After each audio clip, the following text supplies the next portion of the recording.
Perhaps we need some outside universal threat to make us recognize this common bound.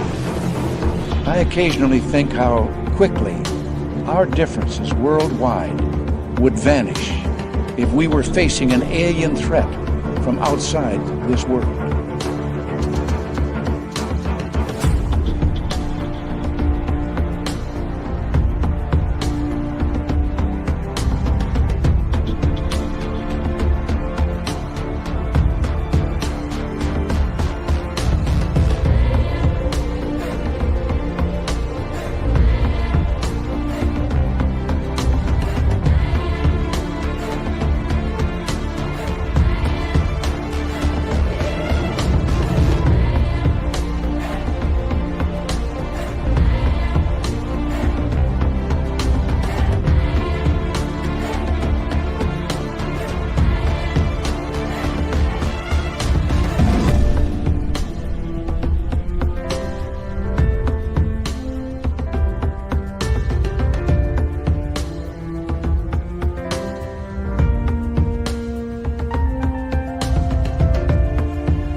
Good evening and welcome to Spaced Out Radio tonight. My name is Dave Scott. One of our favorites is here tonight. Varla Ventura comes in. We're going to be talking the Jersey Devil. We're going to be talking curses tonight. It's going to be so much fun. But first, we want to say hello to each and every one of you. Why? Because we love starting off the show with you guys, including Kitty Caddywhack in the gold medal position, Race Fan with a silver, and Tim Mothman in his goatee with a bronze medal tonight. All right, let's move it on down and say hello next to Necessary Dialogue. And Mel WD-40 is here lubing us up for tonight's show because Varla will not do a show unless her curses are nice and lubed. So Mel is lubing up the cursing conversation for tonight. We appreciate that, Mel. Robert Lamoth, how you doing? Desert Rat and Operation Shutdown. Thanks for coming on in. Little Cam on YouTube cycled on the stationary bike 82 miles in 49 minutes. He was cruising. Good job at the gym tonight, Lil Cam. Mama Catherine, mwah, I love you, my dear, so much. I love you. And it's going to be a great show. I know you always love it when Varla's on. So I hope you sit back, relax, and enjoy your evening. All right, Vam Skyder, how are you? As we continue on with our roll call here, who is next? It's Kathy Evans, everybody. Yes, it is. Jaquetta, thank you for coming on in. And Missouri Man, welcome back. All right, moving on down. Hello, Dirty. We'll get to you in a second. All right, where am I here? Oh, let's see here. Luscious Jules, thank you for joining us. And who is next? Frankie B is here. Frankie B will be signing autographs after the show. Line up to the left of the studio, if you don't mind. To the left of the studio. Lisa Smith, good to see you as well. Number 22 in your program, starting at right wing tonight from Stockholm, Sweden, Lars Jansson. Aussie Boss Tiger, how are you? Fap Nuts, good to see you. Road Flare, always a pleasure as we continue on with our roll call, Eternity Eternal. Thank you for joining us. Carla is here. Carla will be signing autographs after the show as well. Line up to the right of the studio, if you don't mind, to the right of the studio. Kurt M., nice to have you back as we scroll on down for our roll call and say hello to Stephanie Kenny Blankenship. Mr. Cowley, how you doing, buddy? East Coast Turnaround on X. Thank you for joining us. Audacious Amber, nice to have you here. The lovely and talented Deanna Ann, always a pleasure. As we continue on with our roll call, Are You Yeti? Welcome. Carol Amario, thanks for coming on in. And I'm Hardcore over on X. Cool Arrow, it's good to have you back. As we scroll on down to say hello to Pam Harris. Algaray over on Twitch. He deadlifted 950 pounds 38 times in a world record time of 4 minutes, 18 seconds. Smashing the old record. Good deadlift tonight, Algaray. Good job. All right, scrolling on down before we get the radio side going, we say hello to Tim Mothman and his goatee. two separate entities. Jeff Steve Garvey is here. He'll hit a home run for you. Let's get the radio side going.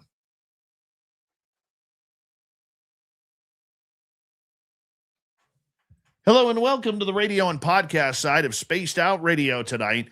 My name is Dave Scott. We always love bringing Varla Ventura to you tonight as we are going to have a wonderful, wonderful show. We are in roll call right now on our YouTube side, so bear with us as we're about 45 seconds away from launching. Jennifer, how are you tonight as we continue on with our roll call? Walter Kochabinski, thanks for coming on in. Benno, what's happening? Good to have you here. All right, scrolling on down. Louise, nice to see you. 88 Dragon and Jerence Carter, thanks for coming on down as we continue on with our roll call. Thomas Rock, thank you for joining us. And let's see, we're almost caught up here. I promise you, we're almost caught up. The super chat is open. It's a wonderful way to support what we do on this show on a nightly basis. Undead Jed, how are you? Nice to see you. Don't forget to shop at our Spaced Out Radio store. We do not have ugly swag, people. No ugly swag, so check it on out. That time of the night to throw those horns up. Let's rock.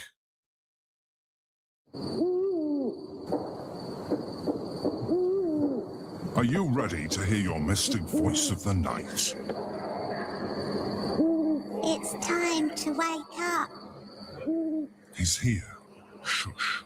Be quiet. He's ready for you to listen. Let's point our ears towards the little cabin in the woods, where together, my friends, we own the night.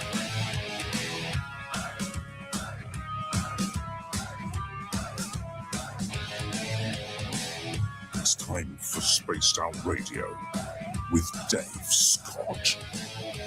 From the mountains of central British Columbia to you listening around the world, this, my friends, is Spaced Out Radio. I am your host, Dave Scott, sitting in the captain's chair of SOR headquarters. We welcome you to tonight's show on our terrestrial affiliates around North America, digitally on every major podcast network. Our website, spacedoutradio.com. We have a plethora of features for you. Rock out to Bumblefoot. Read the news wire. Check out our swag as well. You can follow us on X at Spaced Out Radio, Instagram at Spaced Out Radio Show, and on Patreon in the Space Travelers Club. Tonight's show is brought to you by Chive Charities. Help make the world 10% happier by visiting Chive Charities today. You can find them on our website.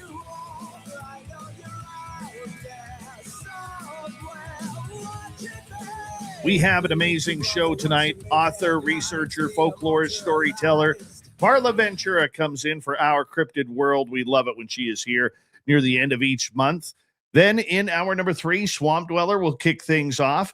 Then we're going to round it out with the wizard, Josh Rutledge, and the UFO report. So let's get right to it, shall we?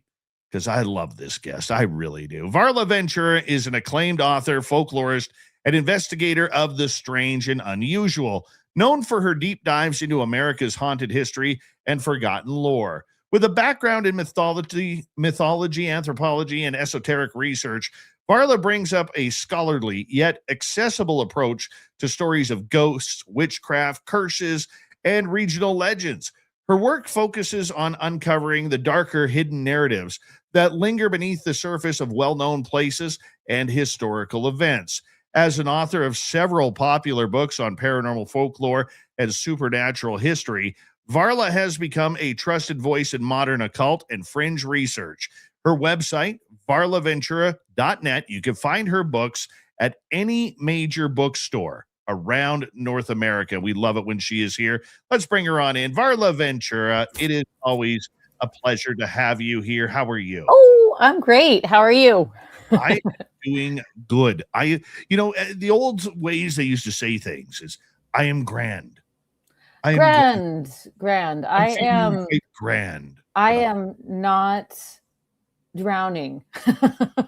Does that work? I am not wandering the streets with a veil across my face. So pretty good, right? You know what I was going to say here? I have a new pet peeve. Uh-oh. And it's been bugging me for about 3 days. Uh-oh. I gotta share this with you Okay. because it drives me nuts. So I go get gas the other day, and I've noticed this previously. Okay. Whatever happened to the days of pulling up to the pump? Uh-oh. Okay. Pulling up to the pump and actually being able to actually lift the handle, put it in your vehicle, squeeze the trigger. Okay, up here in Canada, because it's cold, we still have the flip switch that you Yeah. can. We have Okay, those. yeah, Mhm. and then pump your gas. Right. Nowadays, if you go to some chain gas station, they're asking you for your air miles card. They're asking you for your points card, your rewards card, all of these different types of reward points and BS about it. I just want gas. Just give me fuel for my vehicle. I don't want to spend 18 minutes in the middle of winter having to hit no, no, no, no. And then it takes forever, right? I just got gas the other night, and it was, I think it was -5 degrees Fahrenheit. Okay. And I really had put it off, obviously, because I was on like 0.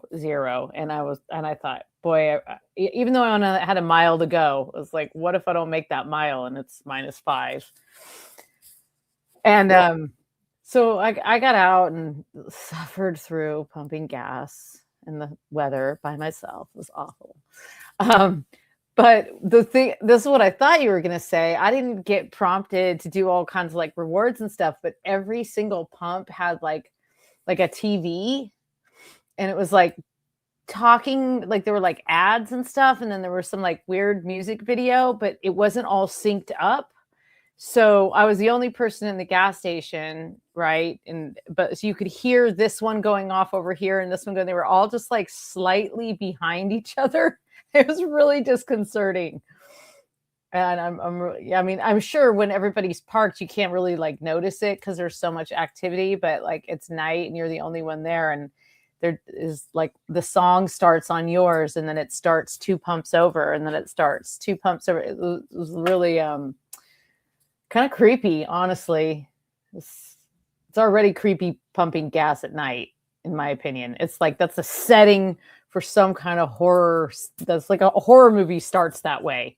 A lone woman pulls over on the side of the road. She's almost on empty. She pulls into the gas station. There are no other cars. The lights are flickering. And, I don't know. Someone with a hatchet comes out. I get that feeling. But those stupid buttons and all this, would you like to add a bag of potato chips and a Pepsi Cola for $2.99? Right? Okay, I haven't gone to a gas station like that, and I hope I don't. Yeah, it'll probably happen this weekend. Get your Snickers bar, 2 for $5. Have you noticed how expensive chocolate bars are becoming? It's stupid. It's stupid and it's ridiculous. Chocolate bars should not be a part of inflation.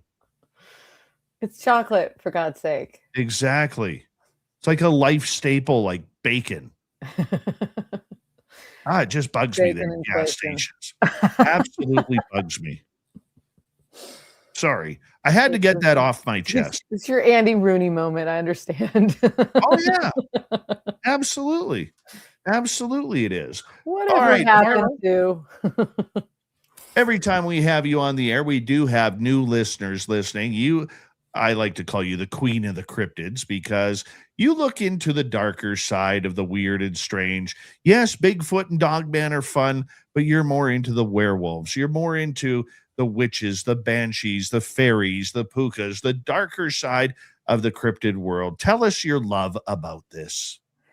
Yeah, I mean, he does great description. I've always had a penchant for the kind of darker side of things. I mean, ever since I was a child, really. So I think, I come from a background, or my mom's a witch, so I was exposed to a lot of occult things at a very young age. And I say the way I just said that, it sounds like she was a bad mom, but that's not how I meant it.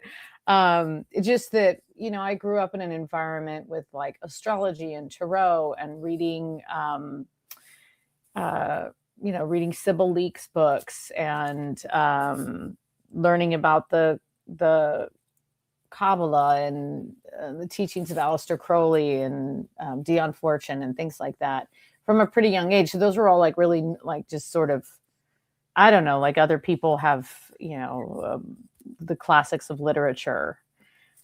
We had a lot of occult classics. So that was just like something that I was exposed to at a young age and liked, and kind of like, not that I really gravitated or understood a lot of that, but I just was always very interested in magic and, things that could be hiding in the woods. And I used to spend a lot of time alone in the woods looking for, I don't know, friends, fairy friends. And we also cemeteries, picnicked in cemeteries. So I sort of have this kind of like when I think of my childhood, it has this like lovely sort of color wash of I don't want to say gray, but it was not as severe as the Addams Family, but we certainly leaned that way.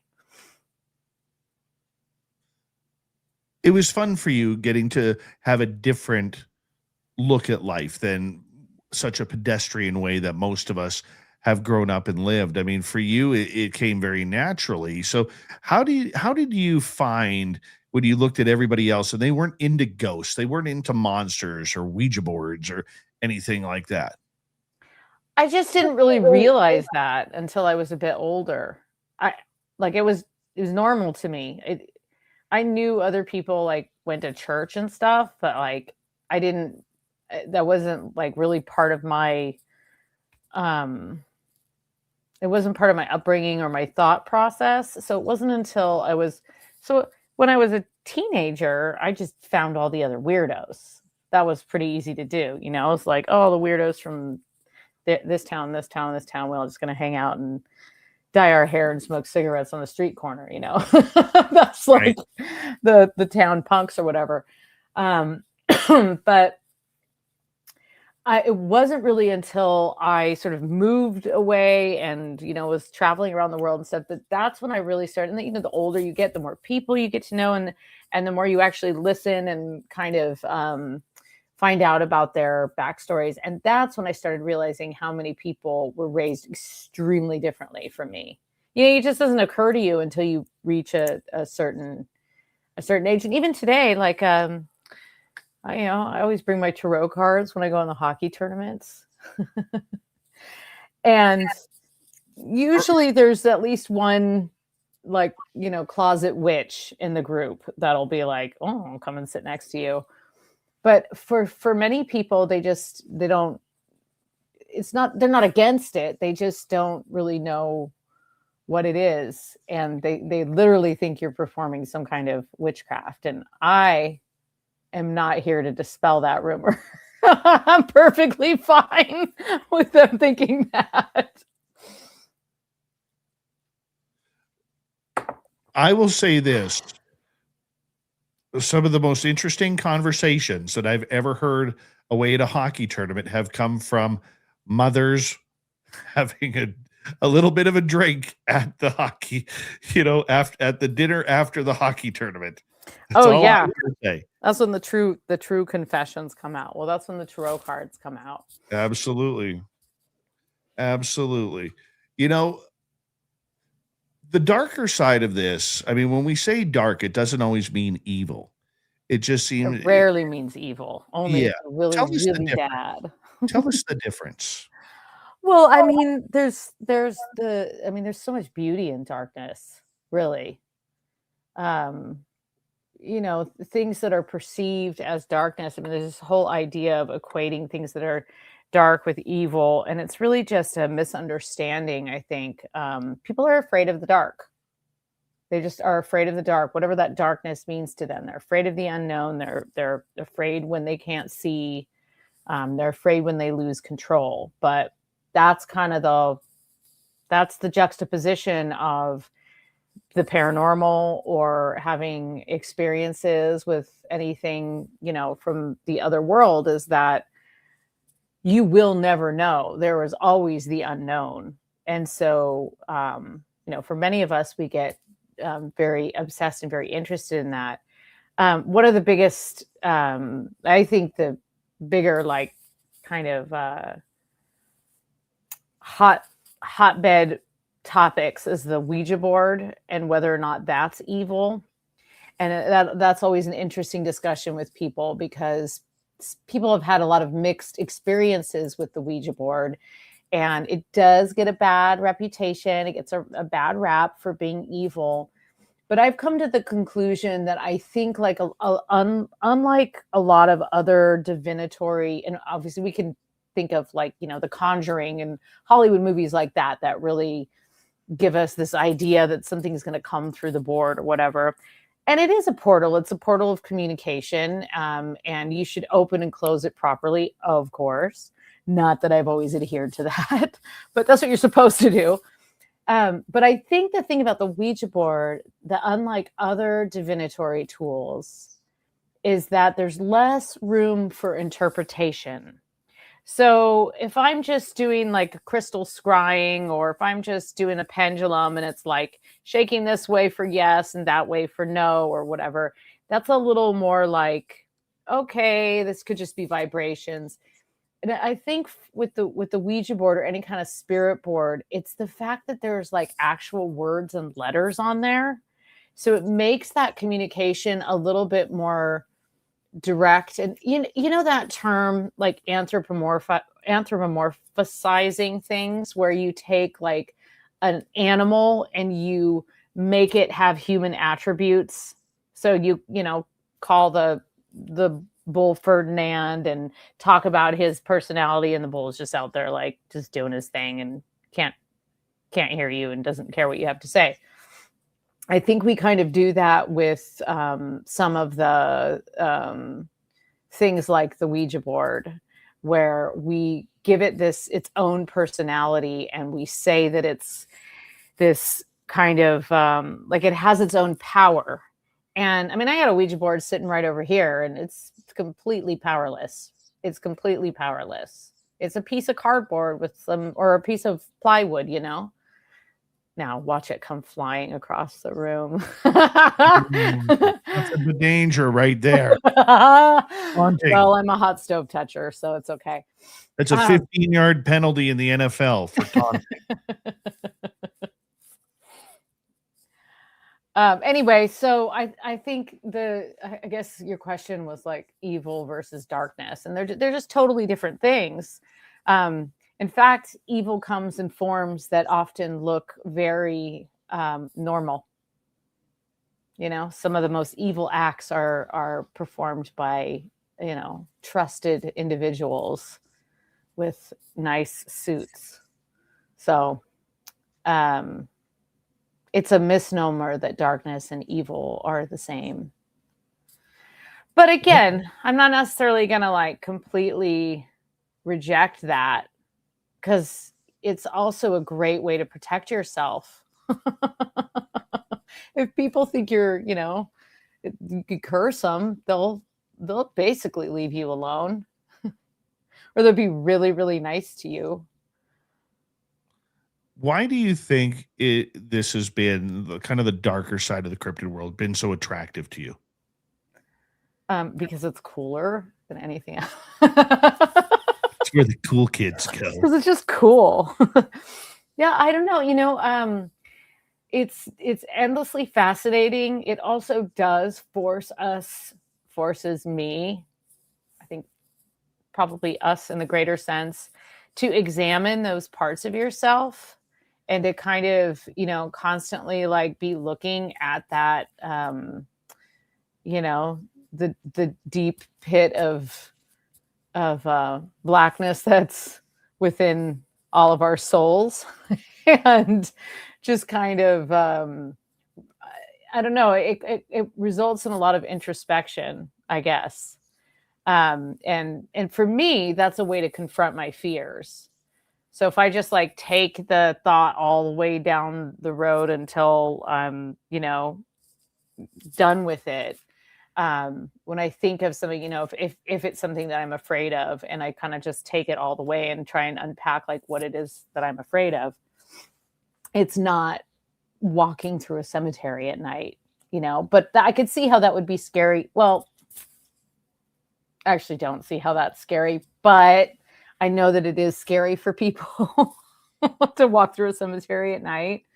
I don't know. There's one cemetery near me. I wouldn't go through at night, but I don't know, Dave. I just like dark, spooky things. It's just. Well, okay, you got to tell me about this cemetery that you will not go through at night. Okay, there is this cemetery that I never noticed it on any maps or anything. And I just one day I was trying to drive to somewhere that I drive to frequently, and it was in the summer, and they were doing road construction. So that major part of it's not a freeway, it's just a highway, was closed. And so I had to go right and kind of go around. And in that process, I went by, I saw this cemetery up on kind of tucked back and a little bit on a hill. And so naturally I slammed on the brakes and almost caused an accident and went in there. And there's been 2 or 3 cemeteries in over the years that I've gone in and just gotten not great feelings from this cemetery. So the first time I went there, I entered a different way. I kind of came from the side, and I parked and I walked in, and it was very overgrown and kind of neglected. And it didn't bother me too much. There was like sort of this sunny corner. And then the next time I went in the main gate, and I went up through like the main little, there's always like a circle drive up there or whatever, with the flag in the middle. And I went up there, and that was super creepy. Like, I felt like something terrible happened there in the cemetery, not just to the people that were buried there, but something terrible happened in that cemetery. And like, to the point that rather than wander off and go and sit on a grave, I just kind of stayed on the periphery and kind of in the main part. So I don't know what it was. I feel like something horrible happened, like human wise. And then all of these like spirits were witness to it, and they were unhappy to have living people in there, like some kind of, violent crime or something like that. And it just, anyway, so I'll go there during the day, of course, because it's actually a really, really cool cemetery, but I would never be caught there at night. Not even with people, not even with like a big burly man. Scares you that much, eh? Yeah, I'm not doing it. And I'll be honest with you, as we got about a minute to go, I'm a little surprised by this. I didn't think you got scared. Oh yeah, I'm mostly scared of humans, though. That's what I'm scared of. I'm scared like some human is in there and they're gonna like grab me in the night. Like, I can see that. Like a human that I don't want to have grab me in the night, I should say. But like, I feel like it's that kind of vibe. Like that's what scares me. It's not the ghosts. It's not the dead people. It's the creepers, the living creepers that, call the cemetery home at night. There are a few. There are a few. Yeah, I'm going to get you to hold on right there, because we are going to go to break at the bottom of the hour. And when we return with the legendary Varla Ventura, who may or may not be up for a prestigious award for her books and writing, we're going to find out about that. But we're going to learn about the Jersey Devil, because recently it's been historic, an anniversary for the Jersey Devil. So let's get right into it. When we return, varlaventura.net is her website. So make sure you check it on out. You can get all of her books there, her swag, and you can get her books in any major bookstore across North America.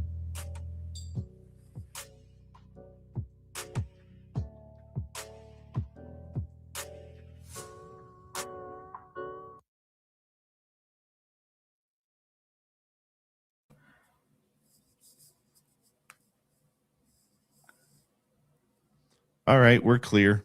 Hello, Dirty.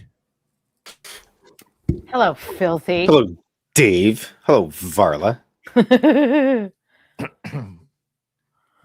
and the gonna say- Varlettes. Varla and the Varlettes. Aw. Oh, Varla we're and a the Varla goth industrial Lingers. band. Yes. We yes. can play at Terminus Festival in Calgary this year. With all the aging Right goths. on. Sounds great. Mhm. We'll fit right in. Dave, we could dress Dave up as like a creepy like swamp wizard or something. Well, right now, you and I are the Just put a Varlettes. cloak on him. Just put a Yeah, cloak pretty on much. that man and he's done. A hooded cloak. Boom. Perfect. So before I forget, with my goldfish brain here, Varla, I was Uh-oh. gonna say you're talking about graveyards and junk, and I won a trip to Costa Rica way back in 2016 off a radio show. And anyways, so we were sent to this place called Monteverde. It's way up in the mountains, and you have to go past all these like hookback goat road trails and all this stuff. And at the very top of this one mountain, it's basically like a horseshoe. You go up, it horseshoes around, and then it continues on. But when you get up there, in the middle of the horseshoe, like where all the good luck goes into, Yeah. there was a graveyard there, and Ooh. it faced west. And when we were going across, I was looking at it, and there was this Costa Rica. We were up really high, so all you could see was the ocean and nothing. There was no other mountains or anything in front of it. Oh. So I thought, imagine how much the people that are buried there, their families cared about them, to haul their bodies up this huge mountain, All the way have up them face there. west, and they get to watch a sunset for the rest of their lives. Yeah. Their Overlook the eternal lives. ocean. Oh, So I was like, that's beautiful. pretty good. Except it rains a lot there, so they might get a lot of rain. But anyways, that's my thing about graveyards, and I'll let That you guys sounds gorgeous. head on now. Blah blah Yeah. blah. Beautiful. One of the coolest cemetery. God, I don't know. I just go to cemeteries everywhere. Obviously, the Greyfriars Cemetery in Edinburgh, Scotland, is like ridiculous. It's ridiculously beautiful and super haunted. But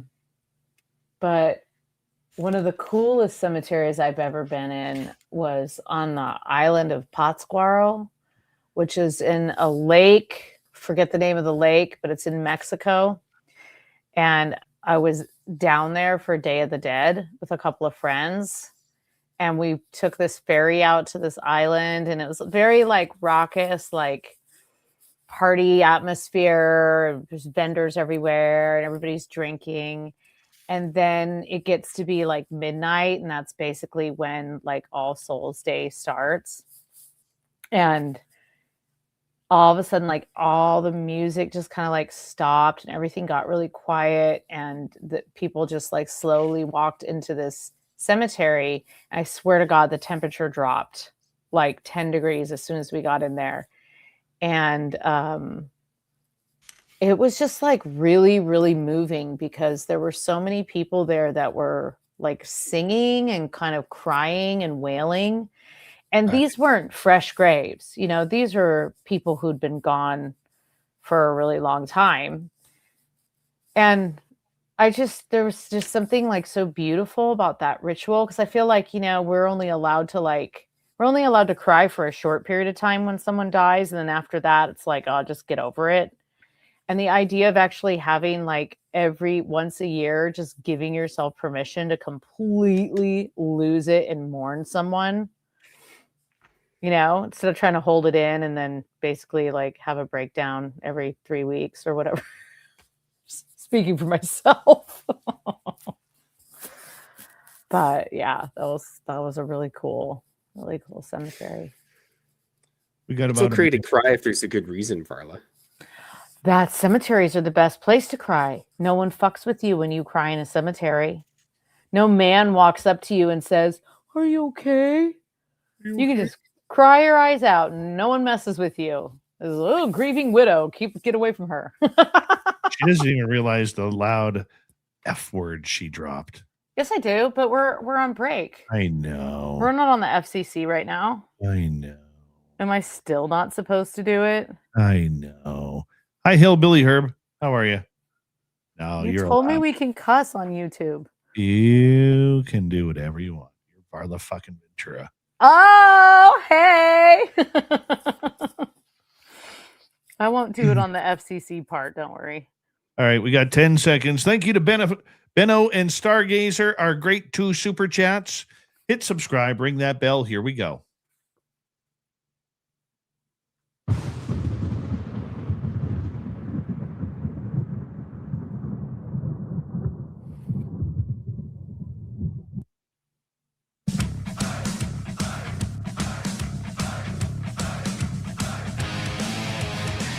Here we go with the second half hour of Spaced Out Radio. My name is Dave Scott. We always appreciate you tuning us on in as we prepare for another half hour with author, researcher, folklorist, Varla Ventura. So we'll get there momentarily. But first, a reminder to all of you that if you missed portions of this show or others, you can always check out our free archives on YouTube or any major podcast network. Our website, spacedoutradio.com. We have a plethora of features for you. Rock out to Bumblefoot. Check out our newswire. Got good swag there as well. On X at Spaced Out Radio, Instagram at Spaced Out Radio Show, and on Patreon in the Space Travelers Club. Here we go, Varla Ventura. How you doing? It's good to see you. Still awake. We are talking curses tonight. Yeah. Curses and the New Jersey Devil. Where do you want to start? Let's start with the devil. Yeah, well, for people who don't know what's believed to be, or I mean, I've read a lot of variations on this, but the Jersey Devil is supposed to have been the 13th child of a woman that everyone just calls like Mother Leeds. Her last name was Leeds, and supposedly when she was having, when she found out she was pregnant with the 13th child, she made some kind of comment like, well, let this one be a devil or something like that. And lo and behold, a couple months later, when she had the baby, it was born, as this like winged beastie devil thing. I was just reading the other day, though, about how they were Quakers. The Leeds were Quakers, and her husband was kind of a leader amongst the Quakers. And back then, what are we talking, like the 1600s, 1700s, yeah. 17th century, 1600s, 1700s. Back then, Quakers were really disliked because they had this very sort of radical approach to religion. They also tended to be quite liberal with their ideas. Quakers actually, I believe in the mid 1700s, set forth a petition to outlaw slavery in the colonies as they were being settled. And obviously that was met with a great deal of disregard from Southern plantation and tobacco magnates. But anyway, so Quakers were kind of radicals in a way at the time. And so I was reading about how they were Quakers, and he was kind of, because he was a leader in that community, this idea that they had a devil really took hold. And the person who was writing it was kind of just speculating on the fact that what they were really trying to do was, I'm not trying to shoot down the Jersey Devil for everyone, but what they were really trying to do is they were trying to dismantle his power, like make him seem not reputable or a man of God by saying that his wife had given birth to a devil.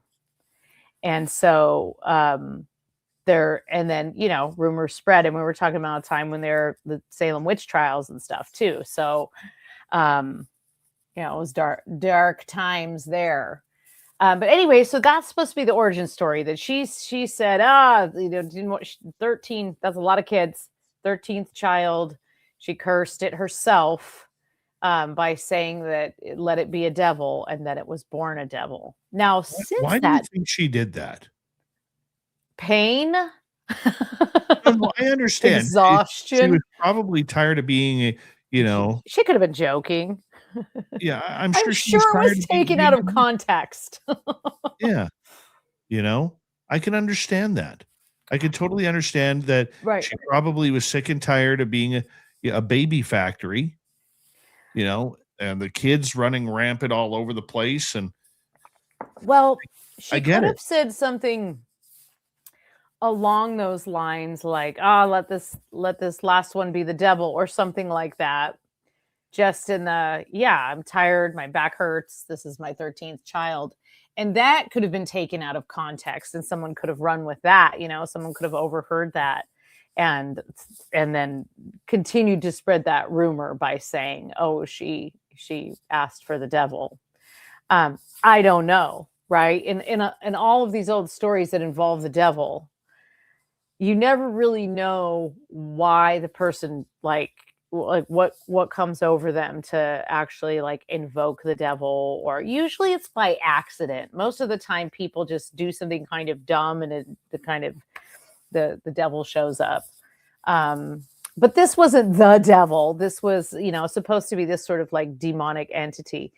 Now, having done a lot of research on like fairies and various creatures and things like that, I know that when I'm reading old stories, I know that today we have a very different understanding of things like birth defects, mental illness, physical deformities.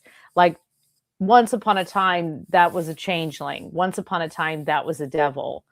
And now we have a much more compassionate view of differences, basically.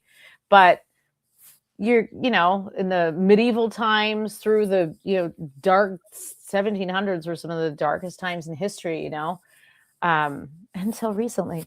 But I think the idea that, the devil was sort of like lurking around any corner, and in many ways, if you think of that as the possibility of a disease or ill luck, that's something that you might blame on the devil. Yeah, that was around every corner. You could be basically killed just like walking to your garden to pick some turnips or whatever. So I don't know. So I think you take the story with a little bit of historical context. Now that all aside, all that stuff aside, now you're talking about the anniversary, but you have to remind me because it was like last week, but what was it the anniversary of? Like it was the anniversary of... The anniversary was of the Jersey Devil coming to Bristol, Pennsylvania. Right. And for about a week terrorized everybody on both sides, because there's a little river that runs in between Pennsylvania and New Jersey, and the New Jersey Devil was seen on both sides of the states.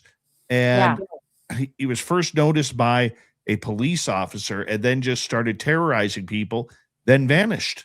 Yeah. A week. Yeah. So, and that was like 100 years ago? Well, yeah, about 117 years ago. Okay. So, I mean, that's not that long ago in the grand scheme of things, right? What I don't know a lot about that you actually probably know more about, or maybe have interviewed people more recently, are more recent sightings of the Jersey Devil. They come up every once in a while in like the cryptid news.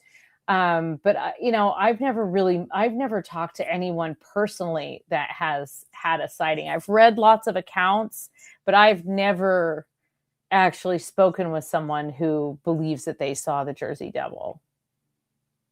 No. Have It's you? it's like one of those creatures where it's a friend of a friend of a friend who saw Yeah. it. Yeah. Yeah. I mean, I'm not here to debunk the Jersey Devil, but I don't like that origin story. I don't like the idea that a woman would just like be punished by having a devil baby or a demon baby because she was tired and said something. I don't like that. And actually, like I was saying, I was reading this really probably it came up because of the anniversary. Actually, it was like last week. So that's probably why it kind of like popped up in my news feed. But it was this really interesting. I think it was like somebody from the University of Pennsylvania, and they were like a folklore professor or whatever, and they were talking about that idea that why people so quickly believed that the Leeds were in cahoots with some kind of like weird entity. And again, like they were sort of outcasts in a way in their time. So, but I guess like that just kind of comes down to the idea of like cursing, and can you curse yourself? How superstitious are you if you say a specific thing? Now I know you're a hockey player, so for sure you're superstitious about certain things. It was like you got to eat the exact same thing, you got to have the same stinky socks, all that stuff. Like You got it. I know how that works. I got a teenage hockey player. Mom, don't wash that. Don't wash it. Don't if we're on a Please. 3-4 game heater, don't you dare Don't wash you the dare jersey. wash the jersey. Don't wash the sweaters. Never wash the sweater. It's funny that you say that though, because one of the things that I was teaching my son about hockey, and it is kind of superstitious, is never allow your jersey to go on the ground. Mm. You never allow your jersey, because if your jersey hits the ground, that means you don't care. You don't care about your team. You don't care about your teammates. Oof. Where you come from, who you're representing. You don't care. What about when your mom makes you pull all your jerseys out of your bag at home so she can like wash them? The jersey, that's fine. You can wash the jerseys unless you're on a winning streak, unless it's playoffs, or But I mean, like when your kid's pulling them out of the bag, they end up on the floor, not the jersey. The game jersey, you can't do that. Not the game jersey, practice jersey. Practice jerseys are different. Who cares? Yeah. But it's funny because superstition wise, my son is starting his superstitions now that he's created. Like, for instance, he will not eat a few hours before an ice time. Oh, he will not eat. He will skip. We were traveling last weekend down to about an hour 45 away. And I stopped at Tim Hortons. Go figure. Yes, Canadian cliche. Okay. I stopped at Tim Hortons to grab some breakfast. And I'm like, do you want anything? Do you want an iced tea? Do you want anything? And he's like, nope. No. And I didn't know that until he told me. I don't do that before a game. I'll eat after. And it's okay. Well, that's always such a balance too, because it's like they have to eat a certain number of hours before, because you can't go into it with like a full stomach or it's about 4 hours before. But like, I mean, my son as a goalie, like he has to eat something because he will completely lose all of his energy because he's basically sweating everything away, so it's like how far in advance. So for him it's like he likes to eat like 2 hours before. Yeah, I'm not saying every kid's like that. No, but it's interesting that he's developing that specific ritual. I remember one year my son ate a handful of almonds and a cheese stick like in the car on the way to a game. Right. You arrived there an hour early. So he had that. And then he went in the locker room and changed and blah, blah, blah. And he played great and they won. And for the rest of that season, he wanted like a little nut mix and a cheese stick before every game. Yeah. To the You'd point never where mess with a winning streak. to the point where one of the coaches said, "Oh, Henrik just, he's always kind of like munching on something." And he doesn't really, he's not that voracious of an eater. And I just kind of chuckled and I was like, well, he's not eating because he's hungry or because he's like trying to eat all the time. He's eating because he ate that once and it worked and he doesn't want to mess with it. But that was just one season. Then he moved on to something else. But yeah, there's all kinds of interesting, like, I think that's a really interesting topic too. Just like all the different superstitions that different, famous athletes have before they go out and play, and just very, very quirky things. I don't really know that many of them, but whenever I hear them, I always think like, yeah, that's weird. But with superstition, and we're kind of off topic right now, but that's what I love about chatting with you. With superstition, though, I mean, are they really real, or is it all just a mind game? What's the difference? Reality versus fiction? How so, though? Like, which is reality and which is fiction? Well, that's what I'm asking. Well, right. I mean, that's what I'm asking you, because I think,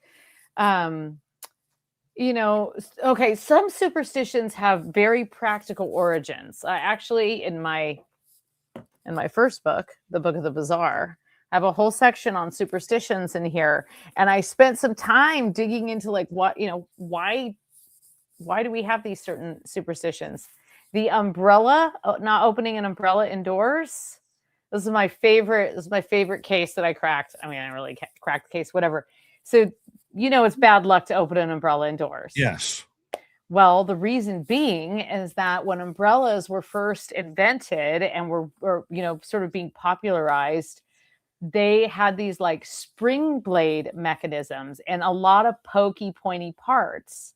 And so if you were to open your umbrella indoors, you could actually like take someone's eye out or like really hurt someone. Like they were weapon, they were like weapon light. So it became a public faux pas to open your umbrella indoors in a crowded area. And because it was something that was looked down upon, then it became, that it was bad luck that you would open an umbrella indoors. And to this day, we still do that. We don't open an umbrella indoors. It seems uncouth, right? Or bad luck. Right. So that's one of them that has very practical origins, right? Yay, we don't want to stab our neighbors. Let's open our umbrella outside. Now we have really like totally different umbrellas that aren't nearly as stabby as they once were. No, but I look at it, I'll be blunt. I don't like the number 13. I just so don't. You have triskaidekaphobia. No, I don't. I'm not afraid of it. I just don't like it. Although I would say this, I will not stay on a 13th or 14th floor. Why won't you stay on a 14th? Because that's actually the 13th in most hotels. Exactly. I'm the opposite. I make sure that if I'm picking out a phone number, that it doesn't have 13 in it. My license plate does not have 13 in it. I just hate the number 13. But then again, I don't walk under ladders because it's all a what if thing. Well, the ladders is another one that's kind of practical because something could actually fall on your head or you could knock somebody over. That's really where the ladder thing comes from. Like actually trying to deter people from knocking a workman over or getting something dumped on their head from up on top of a ladder. I love the number 13. Actually, it's one of my favorite number combos. And I'm always disappointed when there isn't a 13th floor. So I'll absorb that one for you, Dave. Okay, you take that one. What about breaking a mirror? Yeah, the 7 years of bad luck. There is a backstory to that. Let me see. I might have actually even put it in here. I feel like it has something to do with, I don't know, some kind of, it goes back to some kind of Greek myth or something like that, but I just can't remember off the top of my head. But I know that it's, yeah, you break a mirror and it's 7 years of bad luck. I Yes. mean, I can tell you very practically that mirrors were not always abundant. And to create a mirror, you actually would put like silver plating on the back of glass. So they were very expensive. And Right. so, you break a mirror, you're probably going to get fired. And then no one's going to hire you as their maid because you're known as the mirror breaker, the mirror shatterer. Makes sense. Yeah, I think I have something in here on that, though. I'll just thumb through this while you're asking me other questions. Here is one that I've never really understood was the spilling of salt. Oh, yeah. You're supposed to throw it over your shoulder. You mean like if you spill salt, you're supposed to Yes. toss some over your shoulder? So that's because salt is considered to be like an ingredient that is very purifying and can be used to kind of like cleanse an area. And so if you spill it, so basically it's sacred. It's kind of a sacred ingredient. So if you spill it, you've wasted it, and you're supposed to make an offering over your shoulder to whatever, spirit might be behind you. That's my understanding of it. People might have other explanations for that, but I do it. That's something that's another one. There's so many of these you just do automatically, right? Knocking on wood, that's hearkening back to the Druids when oaks and other trees were worshipped as full entities, and in order to dispel bad luck, you would make an offering to them and you would knock 3 times on the wood. Rubbing an apple, right? I mean, I remember this one teacher I had was like, he would just rub this apple on his sleeve every day.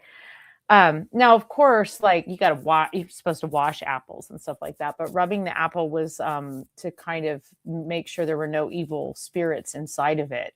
So you would rub the apple to dispel any kind of bad spirit that, people used to believe all kinds of things were, we still kind of do, that things are in food and then would enter your body. I guess that's still true, but we kind of call them other things now, like vitamins and poisons and things like that. I get that, and I can appreciate that. Here's a couple that I'm going to go down this rabbit hole for a second. All right. I'm with you. Whistling at night, attracting spirits or demons. Oh, look, right when you said that, I opened to this. In Vermont, it is illegal to whistle underwater. Did you know that? Yeah. Isn't that a funny law? It's illegal to whistle underwater, but how could you whistle underwater? Exactly. That's exactly it. How does that even count? Well, there's the whistling when you go past a graveyard. Some people say don't whistle when you go past a graveyard. Other people say whistle the whole time.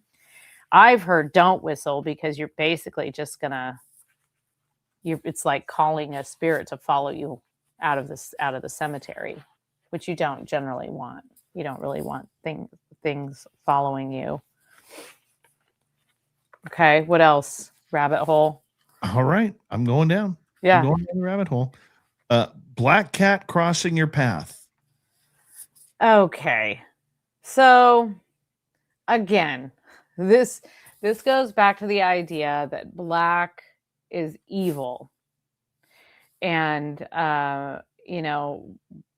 black cats are always associated with witches. They still are. And so I think it was thought that, a cat, which was a witch's familiar, a black cat, would walk across your path, and it meant that you were like she was sending a curse for you. Now, I personally take it as a sign of good luck when a black cat crosses my path. And I encourage everyone to look at it that way. They're so cute. I like black cats. I have a black cat. I do too. Yeah. I call him Puss. Oh, mine is named Victor. Oh, that's a nice name. Yeah, also sometimes known as the Void. He's giant. My black cat is such a scaredy fraidy cat. Oh. Yeah. And yet he's about 18 pounds. Like he's fat. Oh yeah, my black cat's massive. Yeah. Is he long hair? Yes. There we go. We have the same cat. Black cats, curses, superstitions. We're going to continue down the curse road when Varla Ventura returns in hour 2 on Spaced Out Radio. This is Spaced Out Radio with host Dave Scott.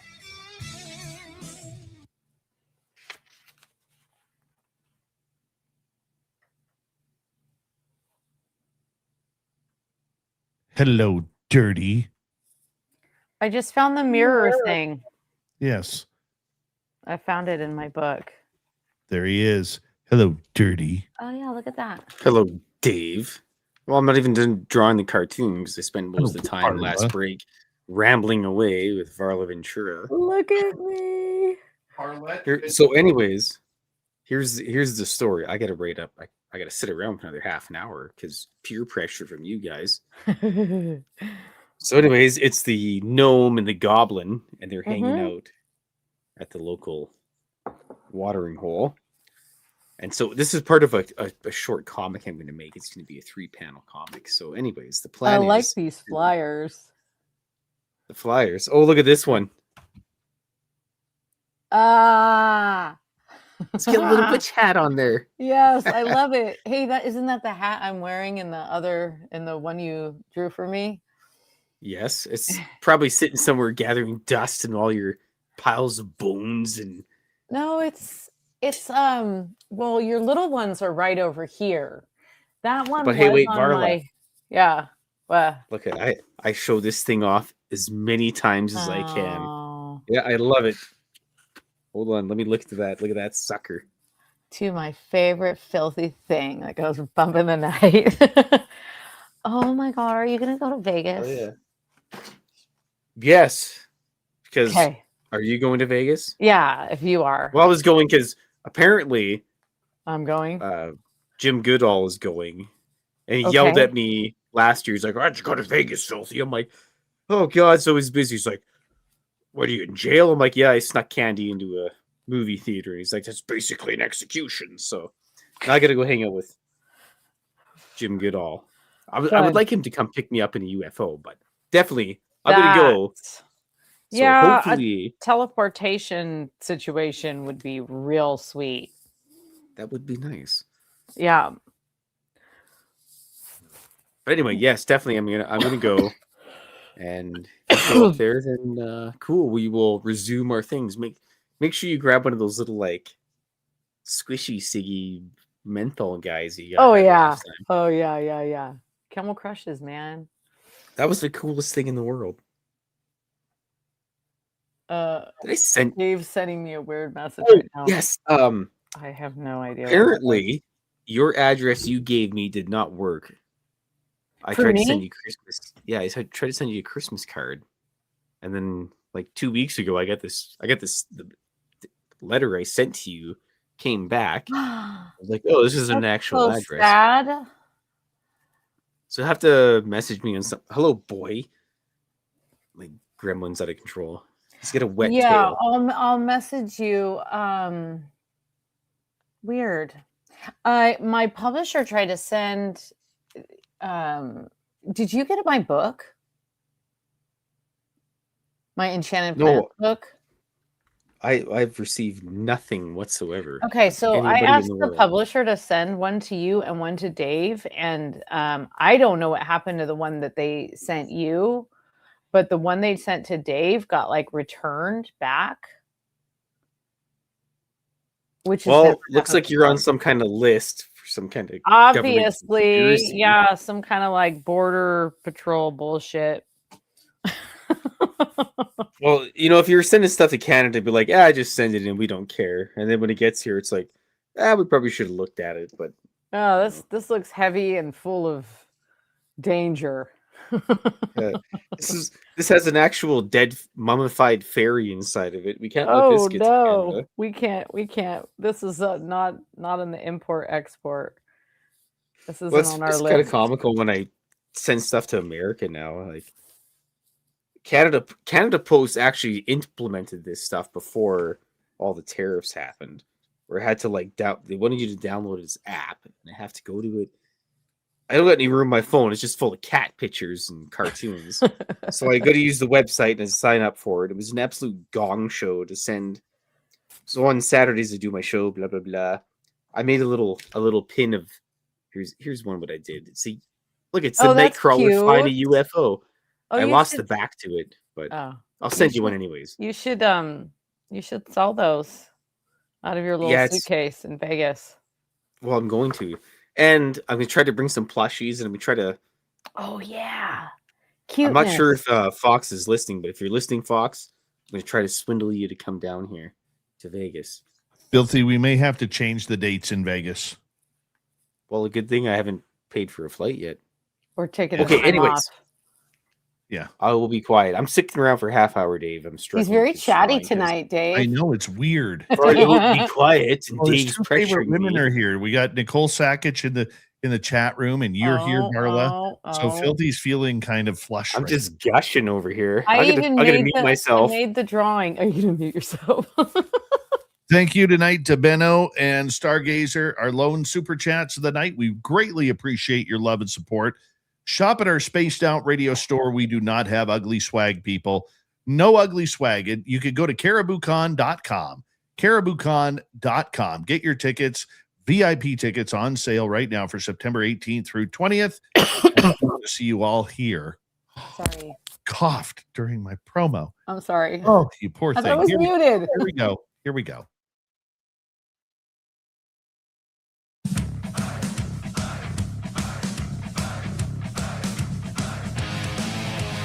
Here is hour number 2 of Spaced Out Radio tonight. Good to have you with us. My name is Dave Scott. We have Varla Ventura on with us talking superstitions and curses. But first, we want to say hello to all of you listening in on our terrestrial affiliates around North America, digitally on every major podcast network. Our website, spacedoutradio.com. We have a plethora of features for you. Rock out to Bumblefoot, read the news wire, check out our swag as well. You can follow us on X at Spaced Out Radio, Instagram at Spaced Out Radio Show, and on Patreon in the Space Travelers Club. The Desert Clam is set the password for tonight in the SOR Space Travelers Club. Floomdiddle.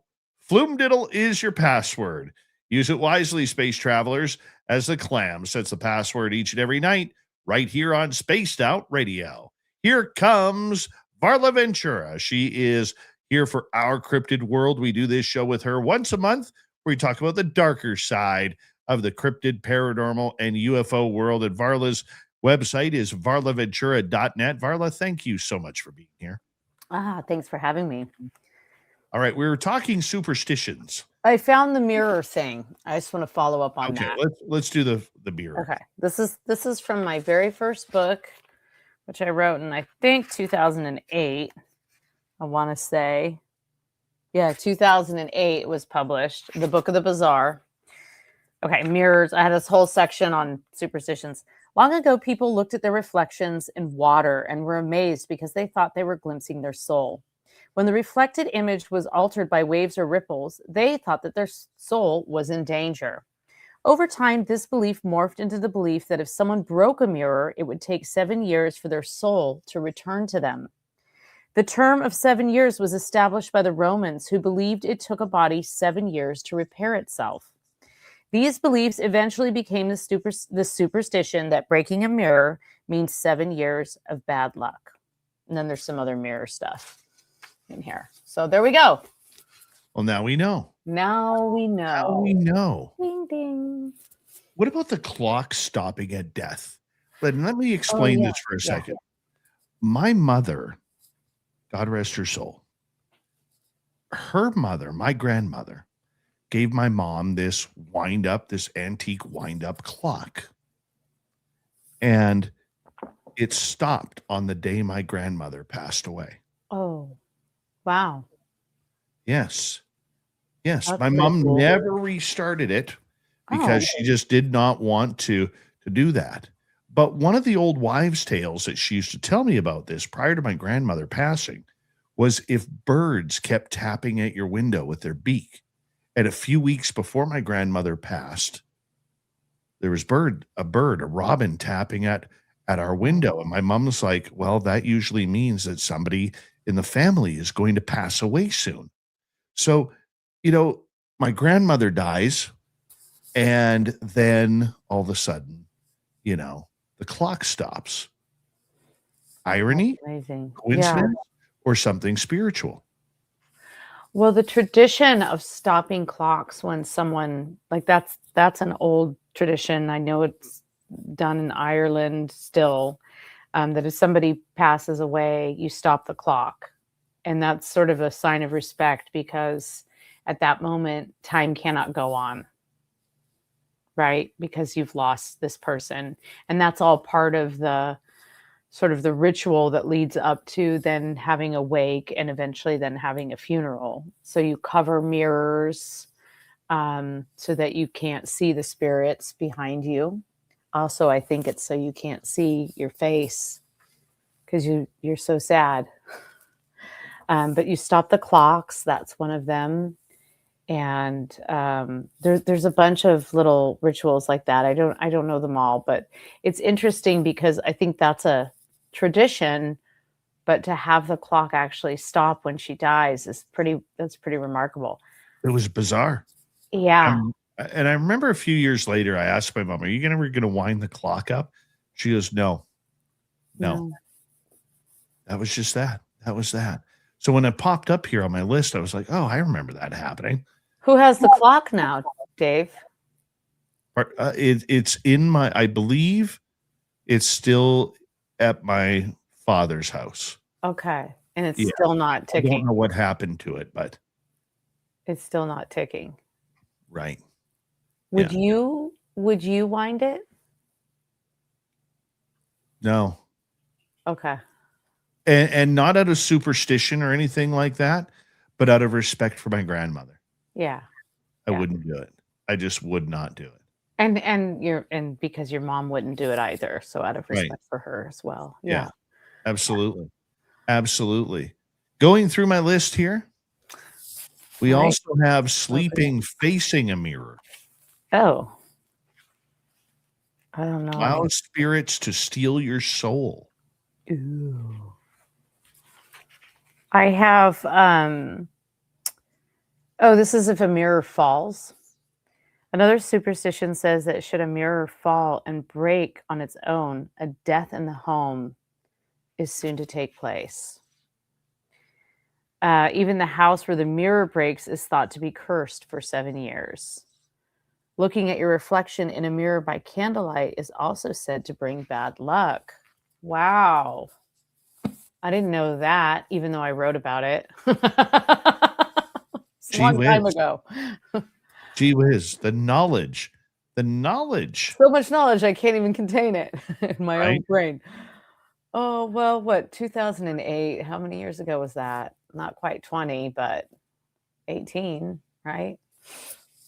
We'll do one more here because I do want to get to some curses. The curses part, and then obviously we have some audience questions coming up.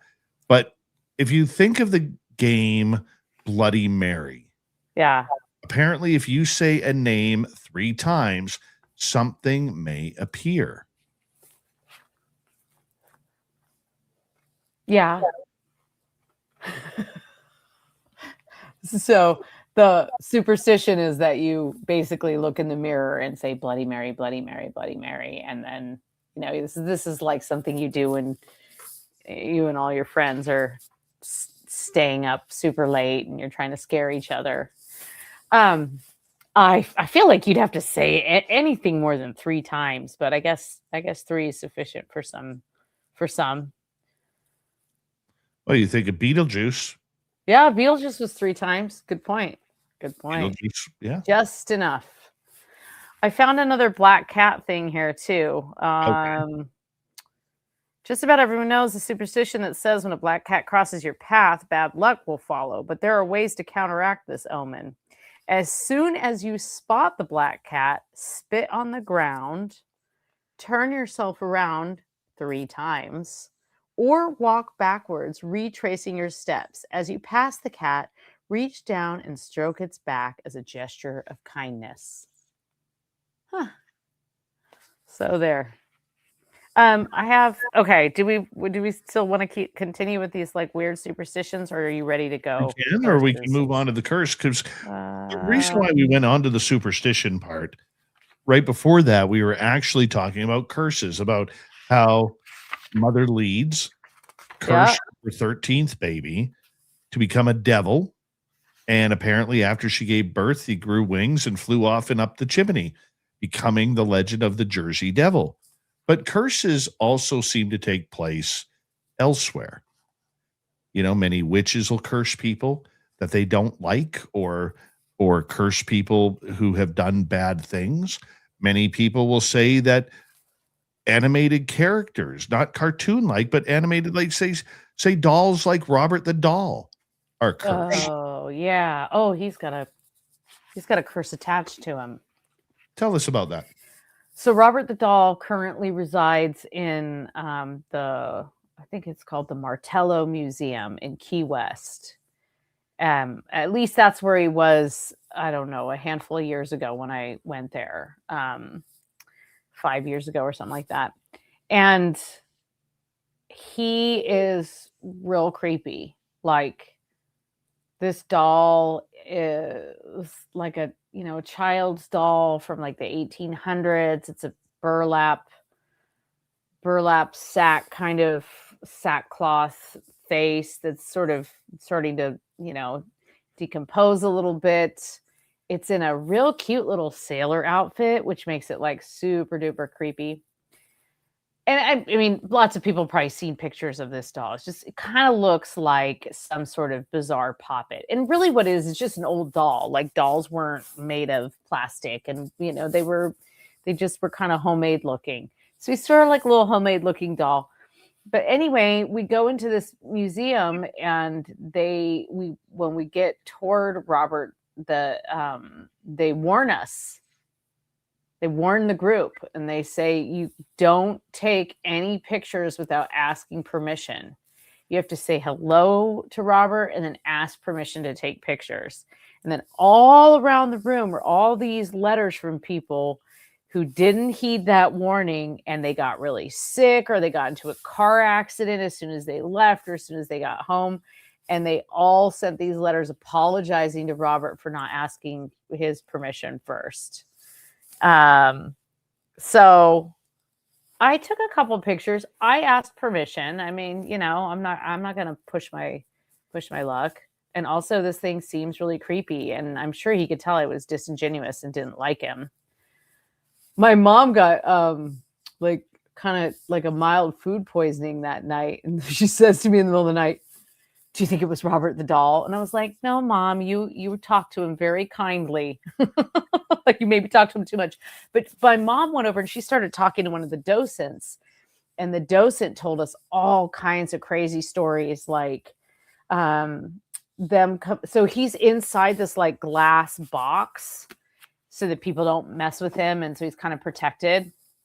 And it's just sealed and standing by itself. And she said they've come in and he's been in like completely different positions. Like, he's kind of sitting in this little chair, and he'll be like laying out, and it's like just totally different. No one's been in the museum. She said that he was in a different part of the museum for a while, and he moved so much that they put him in a more prominent spot because they could, they were concerned that maybe people were getting in there or something. But yeah, his deal is he was like this doll that belonged to a kid. I think the backstory, like, the doll belonged to a kid, and the kid was, I can't remember if the kid died or something. But anyway, the kid, sorry for interrupting you, but the kid's name was Robert. And the kid who had the doll. Yeah, and bad things started happening. I bad feel things like started happening around the house, and the boy kept on getting blamed for it. And he would say, yeah, "It wasn't me, it was Robert." right, right. And I feel like that kid was like there's some story where like I felt like he was kind of like a sickly kid that was kind of confined in the house a little bit more. So eventually they got rid of this doll, right? They put it up in the attic or whatever, and then new people moved into the house and found the doll in the attic. Actually, they didn't find the doll in the attic. They kept hearing footsteps running around, and they thought maybe they had some kind of infestation or something. And when they went up there, the only thing they could find was this doll. Right. And within a short period of time, they also realized that this doll was like, I'll quickly read the story on Robert. The boy who owned Robert the doll was Robert Eugene Otto, often called Gene Otto. He was born in 1900 into a wealthy family in Key West, Florida. As a child, he was given a handmade doll, about 3 feet tall, dressed in a sailor suit. Gene named the doll Robert, and from that moment on, the two were rarely separated. What made the story unsettling was how Gene treated the doll as a living companion. Family members and servants claimed they overheard Gene having full conversations with Robert and heard a second, deeper voice answering back. When strange things happened in the house, broken toys, furniture moved, objects found shattered, Gene would calmly say, "Robert did it." Neighbors later claimed they saw the doll moving from window to window, even when Gene was away. As an adult, Gene became an artist and continued to live with Robert the doll, keeping it prominently displayed in his home. After his death in 1974, Robert the doll was eventually donated to the Fort East Martello Museum, where he remains today. Visitors still report malfunctioning cameras, sudden illness, bad luck, especially if they photograph Robert without asking permission. The legend endures as one of the most infamous haunted object stories in the world. yeah, he is really disturbing.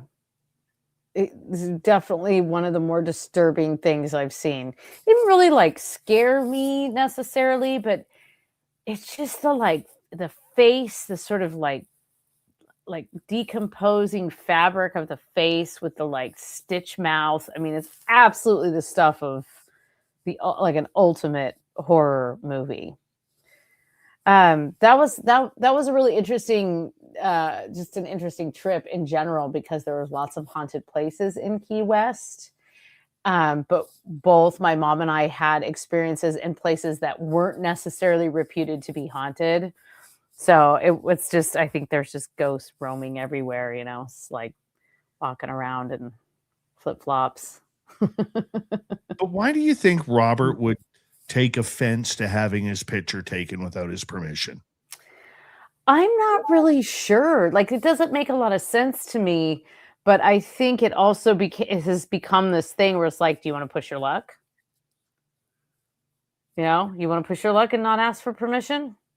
It's a lot easier to just say, oh, like, I mean, people like grown people are going like, hey, Robert, do you mind if I take your picture? Like having a full conversation with this doll. But we read that part about the kid treating it like it was, a human companion. So I think it's just, Robert's way of controlling things. I don't know. But there's tons of letters from people like on display all around there who like, I didn't believe it. I took your picture anyway, and I was cursed. So. But weird things have happened. Couples have got divorced. Yeah. People have come down with diseases or claim they've come down with diseases like cancer because of him. Car accidents. People losing their jobs. Yeah, like right after they go home from this trip where they see Robert and take the picture without permission, something horrible goes wrong. But supposedly you can reverse the curse by writing and apologizing. That's why people write in. I don't know who told them that, but that seems to be how people are handling it. Yeah, it's just crazy. And it causes, I mean, the museum has literally thousands of letters Yeah. of people writing there asking Robert to forgive them for Yeah. not asking permission. Isn't that wild? But is And that he can't even read. but is that a curse or is that a tulpa attaching itself? I know. Good question. Good question. Is that a thing where now people believe it? So then if anything goes wrong, they blame that, right? Like maybe these people were just like jerks to begin with or bad drivers. And this is just coincidental that they happen to be rude to Robert. Or is it or is it a curse? Is it something that like has its own sort of mode of operation? And because it's not everyone gets cursed. Oh, that's very So, true. and are the people that don't get cursed the people who believe less? Don't know. You know what would be interesting is to like actually go there to that museum and like record people just like after they've had the encounter, like just record like a few things like, did you ask permission? You know, did you da da da, and then follow up with them and see how they feel 3 months later or something, you know, and just actually like take a, because okay, they may have thousands of letters, but like hundreds of thousands of people probably pass through there in a given year. So Great. but yeah, I don't know. Is it just something that has become a curse because everybody believes that it's bad luck? I don't know. Personally, I'm not messing with Robert. He's creepy. I'd like to Creepy see him. AF. Yeah, you should see him. We should have the conference in Key West sometime. Oh, that would be absolutely insane. And really warm. Very warm. Lots of alligators and crocodiles around there. No. Not really. I mean, if you go into the Everglades, yeah. But No. you're not going in the Everglades. You just go, it's like literally on the ocean. I know, but Oh yeah, you don't really, yeah. Okay, forgot. That's not your jam. although I'll tell you what I would like to do is I would like to go to Florida to walk some of those streams that you can find like ancient great white shark and megalodon teeth. I Okay, would like to do that's that. a way more likely way to get attacked by an alligator than just being in a bar in Key West. Okay, walking a stream in Florida is basically just like, there is a beach though. There's a beach on the Gulf Coast that I've been to. I don't remember the actual name of the beach, but we just referred to it as Shark Tooth Beach because you could just like walk up and down the beach and scoop up sand and shake it, and you'd find the fossilized shark teeth. Biggest one I ever found was like, you know, like smaller than a quarter. But It's still cool though. it's still cool. It is still cool. And there are places that, you know, they claim you can find really, really big ones. And that's like on the go. I'm sure there's more than one, but the one that I'm thinking of is on the Gulf Coast side. And alligators don't really like salt water, so you know, big Not wide taking open the chance. beach, you're safe. Not taking the chance. A brackish stream, bad idea. Like No, no. not taking the chance. No, probably best. Probably I'm best a not meal. I'm a meal. 1 minute to go here. What other curses catch your attention? Oh, I was just actually this is okay. I got a couple here. One is like this presidential. Oh, the curse of the screaming skull. Oh, the Sports Here's one. Illustrated jinx. The curse of Lady Tickborn. I got so many. Here's one. Let me throw this at you because Okay. I just learned this one. Presidents who are elected in years ending in 0. I've got it. From William Henry Harrison, JFK, died in office. Yep. Between 1840 and 1960, every U.S. president elected in a year ending in 0 either died in office or natural causes or was assassinated. By contrast, since 1840, of the 29 presidents who were not elected in years ending with a 0, only 1 has died in office and not 1 has been assassinated.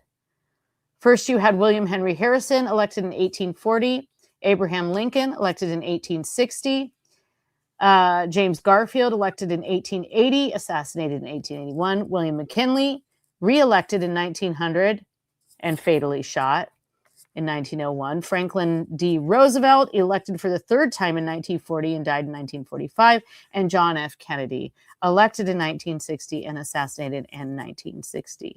Ronald Reagan may have broken this cycle. Hold that thought. We got to go to break. Varla Ventura until the top of the hour.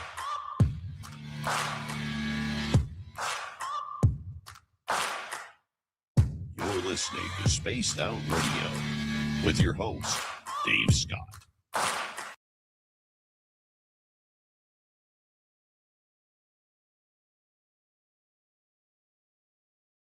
All right, Varley, we are clear. Hello, Dirty.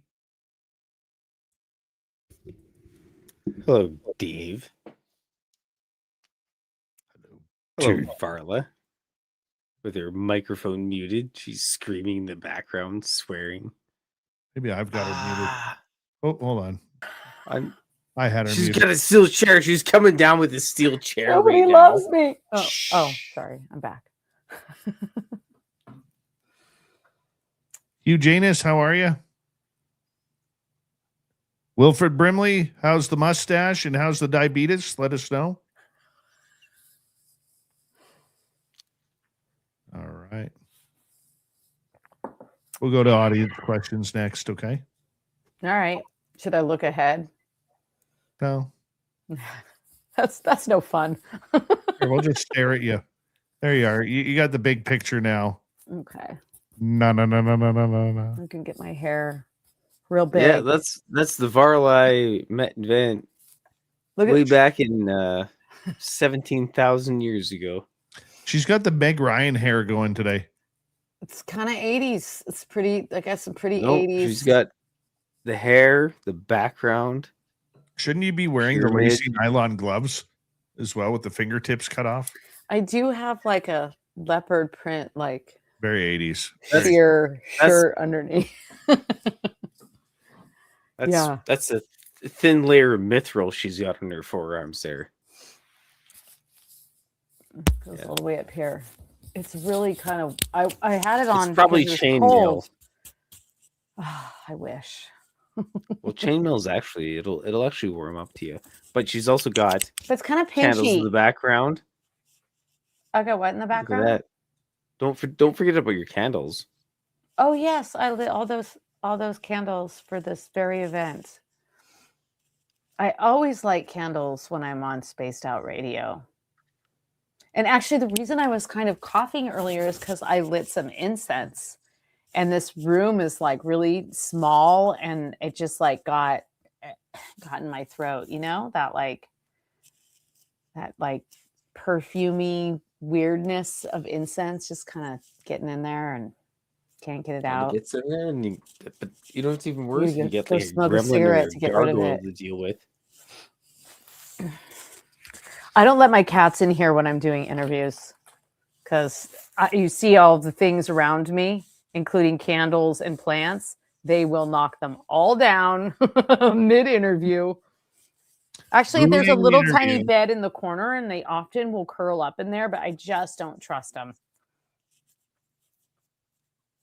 What'd you say, Dave? I said just ruining the plants, ruining the show. Just ruining things. Yeah. Ruining. Dirty. That's it. Dave. You should turn your camera around so we can get a good look at your chest hair tonight. That's not going to happen, Dave. I'm sorry, Dave. Your fans need it. I saw can't his do chest it. hair. The camera that I use is like wired in on like some kind of like super hillbilly type wiring system that I have. So yeah, you know what? I'm calling bullshit though. But, because however, if you actually if If you want the cat cam, I can have the cat cam like every night. But drawings, cat cam for sure every night. You can cat cam. You can do both. Because I have two cameras here. You One is can have cat cam and one is dirty filth. We need the cat cam and the chest hair cam. It could be the same cam. Maybe. I don't see Sounds Dave incredible. showing his chest hair, so I feel like pot kettle. There you go. Dave's like a little bit All of right. those little doodle. See, this is why people want to stick around and watch the YouTube one, because you get all kinds of fun bonus content. Start Who's charging gone? for They're gonna that, put me Dave. right in there, cats. Which reminds me, I have Cats. I'm stirring my brandy with a nail. No, I'm stirring my drink with scissors. So All right, guys, we got 17 seconds. Thank you to Benno. Thank you to Stargazer. Love the super chats. Greatly appreciate it. And we're coming back in like 5 seconds.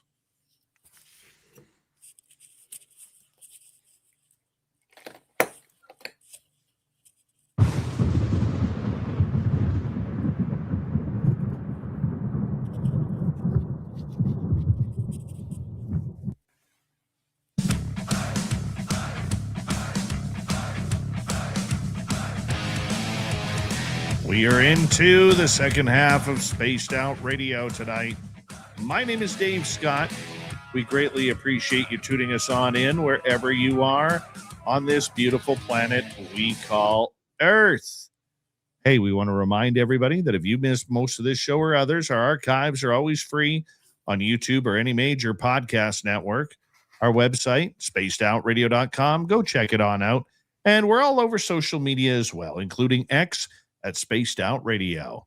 Let us go to Varla Ventura because we love her around here and we have her till the top of the hour. VarlaVentura.net is her website. So go check it on in. Varla, how are you? I'm great. I'm still here. Still Beautiful. me. Beautiful. Oh, should we talk about my award? Yes, we got to talk about your award. You are up for award, an author's award in Minnesota. Yes. In Minnesota, we have this really fabulous, the Minnesota Book Awards, and I am a finalist in nonfiction. And so the way that you do it is a bunch of people send their books in, and they pick, I think, 4 finalists per category. So I'm general nonfiction. And then they basically invite you to this ceremony and they announce if you've won at the ceremony. So, kind of like the Oscars or whatever, only literary. But yeah, it's a big deal. It's for Enchanted Plants. And I'm just, it's really exciting. So That's so awesome. yeah, they just announced it. I haven't even gotten my crap together to announce it on social media myself, but yeah, I know. And it's kind of thrilling because it's, I don't know, it's like witches represent. There's not usually books that are about like plant magic and folk magic. And I mean, I've looked at some of the past nonfiction ones, and they're many wonderful books, but they don't usually have magic in the title. So yay, score 1 for the witches. Good for you. Congratulations on that, by the way. Thank you. It's really exciting. And I've got lots of speaking things coming up in 2026, and another book coming out in the fall, and a little fall tour for that. So just look on my website. I've got it pretty up to date. Couple of really cool, I've got a really cool virtual talk through the Salem Witch Museum in May. So that's exciting. That anybody can, you don't have to, that'll be a Zoom one. So I'll link to that on my site. Most of the things I'm doing are in person, including whatever you and I are doing in Nebraska coming up too. Well, I'm speaking about Flight 21. Nice. So I'm I don't know. speaking about werewolves. It'll be good. It'll be good. Let's start off with Joe tonight, who is asking, Varla, have you seen the videos of people in a Tesla driving through a cemetery at night, and it's showing people walking around the car even though there's no one around? What do you think's up with that? Okay, I have not seen that. Oh, they're creepy. I have not seen those. So obviously when I hang up with you here, I'm gonna go on YouTube and type in cemetery Tesla ghosts. Well, because Teslas have that like super detection thing, right? Where they can detect if a person walks out in front of you or whatever. They're supposed to they're like smart cars, right? I don't really know that much about Teslas because I think they're kind of lame. It is kind of cool though, and I've seen a number of these videos where apparently I don't know whether it's the infrared or inside the cameras or whatever, but it seems to pick up on the energy of spirits, and it looks like That's really cool, yeah. actually. That's really cool. Well, I know someone with the Tesla, so I'm going to put this to the test, and I bet she'd be totally down for driving around a cemetery. You totally should. So what happens though? Like, what do you mean? Like it detects people? Like it doesn't like go beep, beep, beep, beep, beep, beep, beep, beep, beep, beep. No. If you put on the forward camera, Okay. it will show like heat signatures like a FLIR. I'm so doing that. Yes. Okay. Okay, I take back everything I just said about Teslas.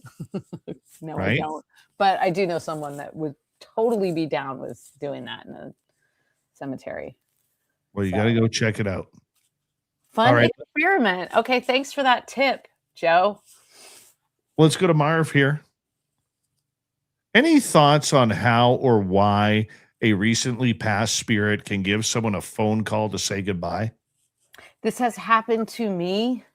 And I have also had a conversation via the phone with a not recently passed spirit as well, which I may have actually told that story before. But my brother-in-law, my sister's husband, had passed away almost 15 years ago. And one day I was talking to her on the phone, and we were just, some things were going on in the family, and we really needed some intervention to sort of like help what would have been his granddaughter, my sister's granddaughter. And I said to her, what we need is we need Philip to intervene here. Like, I'm sure he's fine doing whatever he's doing, but this is a situation in which we need him to intervene. And my sister was like, yeah, okay. And then she had to go. So she hung up, and I was actually like driving to like one of my cancer appointments or whatever. And so I was driving, and my car said that I was still connected to this call. And my phone didn't look like I was connected, but my car said I was connected. It said incoming call still engaged. And so I just started talking to him. I was like, all right, fine. I said, I wanted to have a conversation with you. I got 5 minutes before I pull into the cancer lot. Let's go. This is what's going on, and we really need your help. And so, I mean, call that whatever you will. It felt good for me to be able to talk to them. And so I think, I think there's something about we've all had those things where, lights flickering and the phones have this certain kind of wavelength. So I suspect that spirits can only control certain things. Like actually moving like a bookshelf is probably really hard. That too. What's that? I said, I believe that too. Yeah. So like you can imagine like certain things would be, I don't know why, but they can, pass through, if it's like an energy thing or whatever, they can pass through lights. And I have a lot of issues with the alarms in my house going off, like the smoke alarms going off, replacing the batteries, smoke alarms go off again. and no smoking happening, just like they happen at this very specific time. So I think it's just like a way of communication. And I have heard a lot of people, this has happened to me, and I've also had a lot of people tell me that, Right. the person calls them. It's an incoming call from that person. And they don't really, now I think now we can see who calls us, but once upon a time, you just picked up the receiver. You had no idea what was coming at you, At least when we were kids. The old party lines. The old party lines. Oh, yeah. Or do you ever remember walking by a phone booth and the phone was ringing and just answering it? I remember doing that all the time because we lived in the country. So it was like the phone's ringing at the country store. You better answer it. And you'd answer it and they'd be like, is Billy Joe out there in the beer garden or whatever? And you like run around and Billy Joe, you got a phone call. Let's go to Walter here. Witnesses say Mothman, Jersey Devil, Chicago winged humanoids do not use their wings to fly. Others report that they do. What do you think? The Mothman, the descriptions I've heard that are most compelling of the Mothman, there is flying involved, but it's almost a little bit more of like a hovering type flying, sort of like like one of those old winged flying machines where the flight is sort of low to the ground. The Jersey Devil is definitely winged. I think a lot of the accounts are just the devil, like, biting people's heads off and like killing them and stuff. So I don't really know about that. I mean, if I had to guess, I would say that they're like semi-functional wings. That's my guess. They're not like so powerful that they can actually like fly away like a bird. But they can, kind of, I mean, I think for sure Mothman can take flight, but I don't know. What do you think, Dave? I don't know. I think wings are for flying. Unless you're an ostrich, then it's useless. Yeah, ostriches do not do much with their wings. Yeah. It's true. Chickens can fly. They just choose not to. Oh, well, there's that. I mean, maybe Mothman can fly, just chooses not to. He needs chicken wings. Oh. Yeah. I mean, I haven't seen any drawings of the Chicago wing humanoid, so I don't know what that looks like, but the illustrations of Mothman always show like giant wings, right? That's how people depict this like weird glowy guy. Yeah, it's pretty creepy. And the Jersey Devil, I don't know, the Jersey Devil looks almost like a pterodactyl or something. Yes, a chubby fat pterodactyl, pretty much like but with like more fur, angry steroids. Yeah, and like a weird long nose. Let's move on to another question. Like, I always see the drawings as like this really, really long nose. Let's go to necessary dialogue. How do you break a curse made by a gypsy from the Bulgan states? Oh, now hold on. I got a thing about a gypsy curse in here. I mean, you don't. If you get cursed by a gypsy, too bad for you. Okay, I have a little thing about that. I don't know if it has anything to do with that. Okay, on October 6, 1997, the London Daily Mirror reported the football club in Middleborough had requested the services of psychic Uri Geller to reverse a gypsy curse. The football club's grounds had been built on a traditional gypsy camp, and the retaliation was simple, a ritual curse. The club reportedly suffered from continuous bad luck. It is unknown if the reversal worked.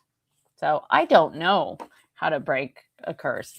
What I would suggest is like, don't get cursed to begin with. So, money, jewels, apologetic words. Have you ever been cursed? Oh, sure. Yeah, not rarely to my face. I mean, I don't know if I've ever been cursed, actually. If I have, I didn't feel it. I was cursed once. Oh yeah, like Yeah. directly, like they said, "I curse you, Dave."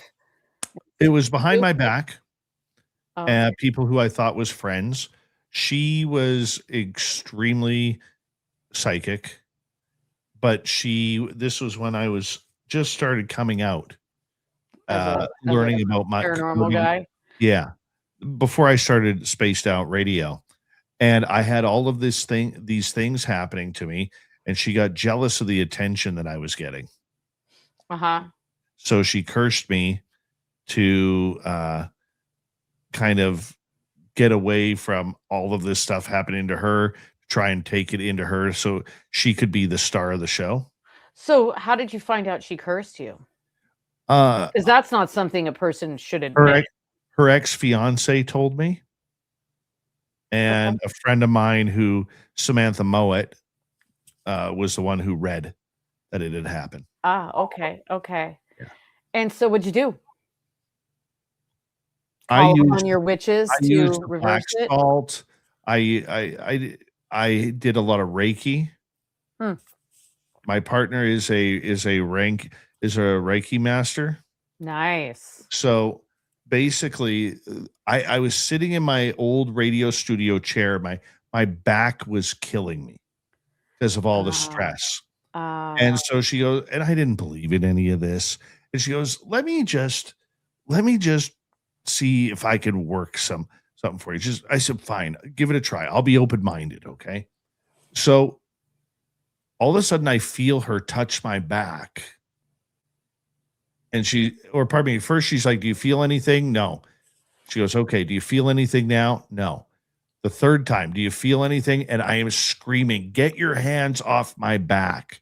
Because it felt like knife blades going into my back. Oh, yikes. And she goes, I never touched you. Yikes. And I'm like, I felt your hands on my back. She goes, Dave, turn around in your chair and see where I am. And she was like 2.5, 3 feet away from me. Oh, wow. Wow.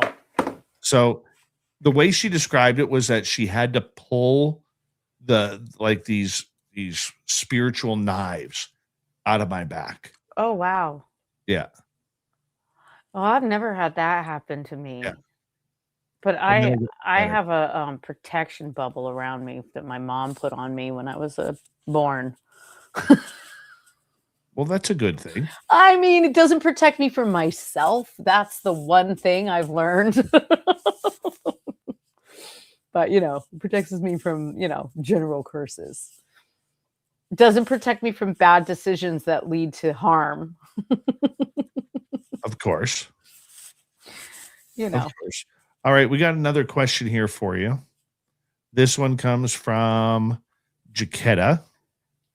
I heard if you wear an evil eye necklace or charm of some sort, the curse goes back to the person doing the cursing. Is this true?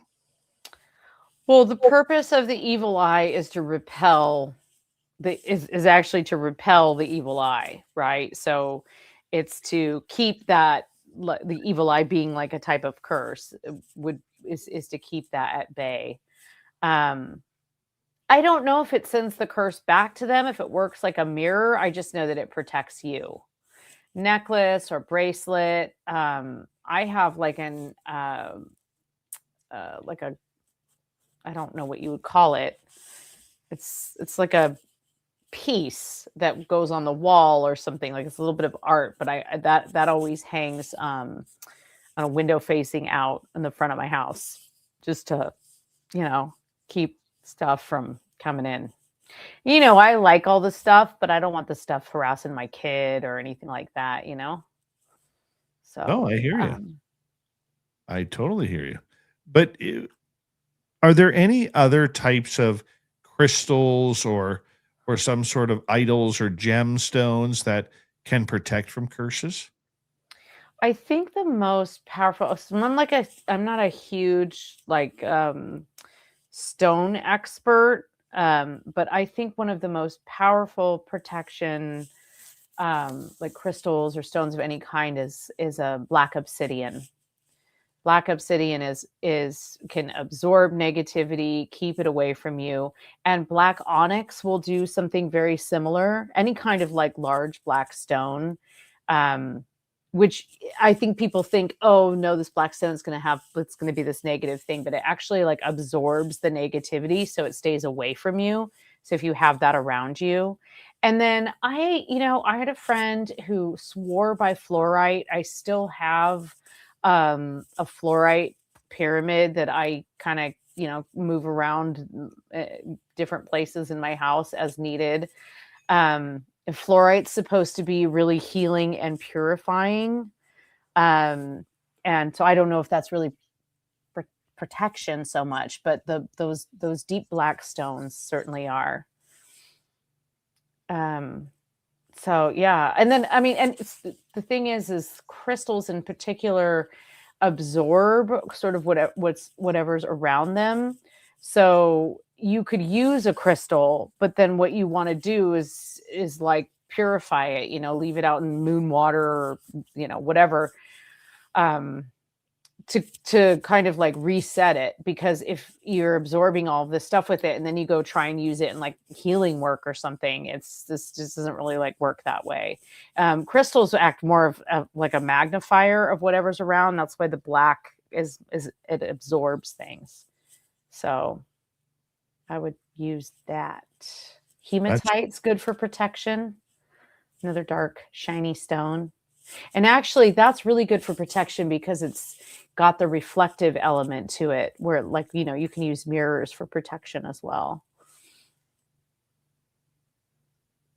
I love it. I love it. We got about 3.5 minutes to go here before. What are we going to do? I don't know. What do you want to talk about, Varla Ventura? Let's see. Well, I guess I already plugged my stuff that's happening. You did mention you have a new book. You have a new book. What are you writing on? Are you allowed to? Yeah. It's available for pre-order already. It's called Rotten Botany, and it's another plant book. And this one is all about the strange and beautiful and bizarre plants in the plant kingdom and in the kingdom of fungi as well. So we're talking about things that smell like rotting meat, plants that strangle other plants, dark plants, Dracula orchids, funguses that will, that ooze. There's one called a bleeding tooth. It's called a bleeding tooth fungus, and it comes out of the ground. It's white and a little bit sort of like cylindrical and tooth-like, and then it gets covered in these red spotty like pustules that burst and drip. Ew. And it looks like a bleeding tooth, but it's actually not poisonous, and that sap has amazing antioxidant qualities. So the whole book is just full of things like that, things that are kind of gross but also delightful, things that are remarkable and beautiful but a little bit sinister. There's some poison plants in there, but it's not. I've got history and medicine in there. It's less lore than like Enchanted Plants is very lore based. It's built around fairy tales. That's not what this is. This is built around botany, really, and weird plants. So if you're a weirdo, you'll love it. If you're a gardener, you'll love it. If you're a fan of mine, you'll love it. So yeah, I'm excited about it. That's coming out in October of 2026. And like I said, it's already available for pre-order on most of the main sites. Oh, and I have one other kind of cool thing. For the first time ever, yes, one of my books has been made into an audiobook. People have asked me for years, because some people, that's just the only way they can consume books is the audio version. And so Enchanted Plants was just released as an audiobook. I am not reading it. It's some professional voice actress who has she's got a nice husky voice. I liked her voice. But it was really, really weird listening to somebody read my writing. Like it was a very bizarre experience for me. It was an I out bet. of body experience. I bet. Yeah. So that's just kind of fun little, plant related, book related news going on around here. So Right on. yeah, Varla, it's that time. We have to say goodnight to you, my dear. We will been talk real. to you next month. We will see you in less than 3 months at the Nebraska Bigfoot Conference. VarlaVentura.net is her website. Coming up next, we have Swamp Dweller and the wizard, Josh Rutledge, is here for the UFO Report. You're listening to Spaced Out Radio with your host, Dave Scott.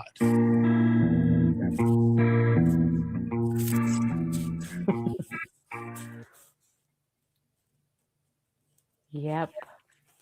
Well, that was lovely. Thanks. It was a good time. Yeah, If you I were know here I'm a right- little low energy tonight, but If you were in my studio right now, I would shake your hand and say good show. that's it, huh? That's That's it. all I get is a handshake. Good handshake and a thank you very much. I don't even get a beer. Here's your whoa. This is a Whoa, fireball. whoa, lady. It's a fireball town. Oh God, fireball. Well, it's good in the cold. Yeah. Oh, did I tell you that I'm going to a hockey Yes. tournament this weekend, and we're taking a bus? Yeah. Fireball and cream soda. You'll thank me later. I'm gonna throw up right now in advance. Fireball and cream soda. You will thank me later. Okay, all right. I hear you. Okay, I got to go shopping tomorrow, so we'll see. All right. Much love. Thank Mwah. you, Dave. Love you. Talk to you See you soon. later. Bye-bye. Okay. Varla Ventura, everybody. We love her around here. I'm going to put up my schedule so you know where I am, and we'll be right back.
Let's get ready to bring in the wizard.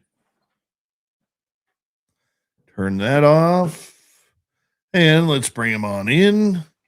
There he is. There I am. There you are. There I am. Very cool. How you doing, buddy?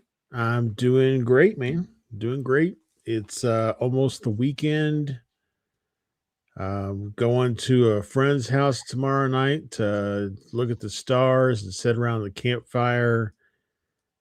Make sure my long underwear is nice and clean Yeah. in case I get abducted.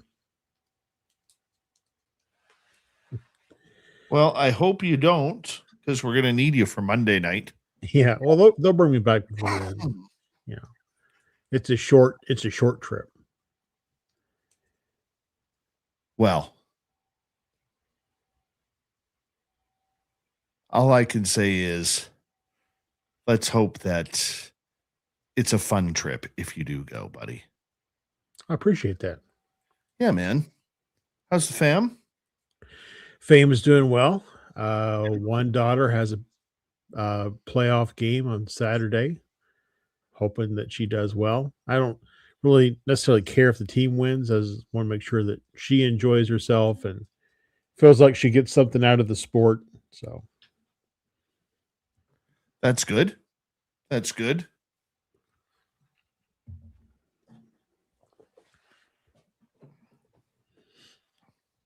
We got about 10 seconds. Swamp Dweller will be 2 minutes and 42 seconds. Okay.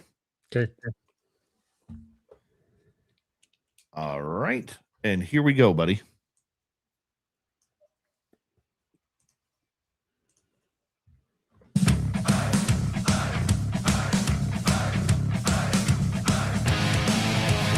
We are into the third and final hour of Spaced Out Radio. The UFO Report with the wizard Josh Rutledge coming up next. My name is Dave Scott. We're glad to have you all here as we bring the woo to you each and every night. Hi to all of you listening in on our terrestrial affiliates around North America, digitally on every major podcast network. Our website, spacedoutradio.com. We have a plethora of features for you. Rock out to Bumblefoot, read the news wire, check out our swag as well. Follow us on X at Spaced Out Radio, Instagram, Spaced Out Radio Show, and on Patreon in the Space Travelers Club. The Desert Clam has set the password for tonight in the SOR Space Travelers Club. Floomdiddle. Floomdiddle is your password. Use it wisely, Space Travelers, as the Clam says the password each and every night, right here on Spaced Out Radio. Let's head to the swamp. Hello and welcome to Spaced Out Radio's Swamp. I'm Swamp Dweller, and tonight I'm going to take you on a mystic journey of the unknown, sharing tales of monsters, legends, and nightmares. Welcome to the Spaced Out Radio Swamp. I lived in the mountains of New Mexico, so there was almost never any people, so it was very quiet. This happened around when I was 8. But I remember it very well. We lived on a lot of land, so I would run and find this old stuff. And one afternoon, I wandered around this large rock. The sun was setting, but I was so drawn to this little mini cave I found. I was losing daylight, but I continued my search. I should tell you, I was a very small 8-year-old girl, almost frail. As I climbed in, it was much bigger than it appeared. I wasn't all the way in, I was just at the entrance, but that was enough for me to see a deer, 2 rabbits, and this water-like liquid all over the wall. I just figured they fell in, but how could they? I could barely fit in. I sat there for a while, dumbfounded, just staring at this thing, trying to observe anything I could of this cave. On the other side was another entrance, but it was blacked out, with what looked like a small childlike body, but too skinny, with gray skin. It looked like the skin was also splitting. It almost looked like it had black blood oozing out of it. It only dressed with animal skin.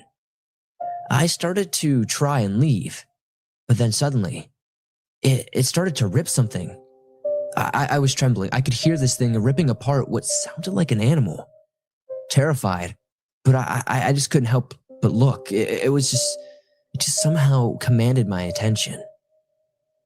Blood was being splattered as it ripped apart the animal. With the last bit of daylight, I saw its eyeless socket and one bright orange, almost brown eye, and large animal-like ears, and long, skinny claws emerged from the animal's flesh.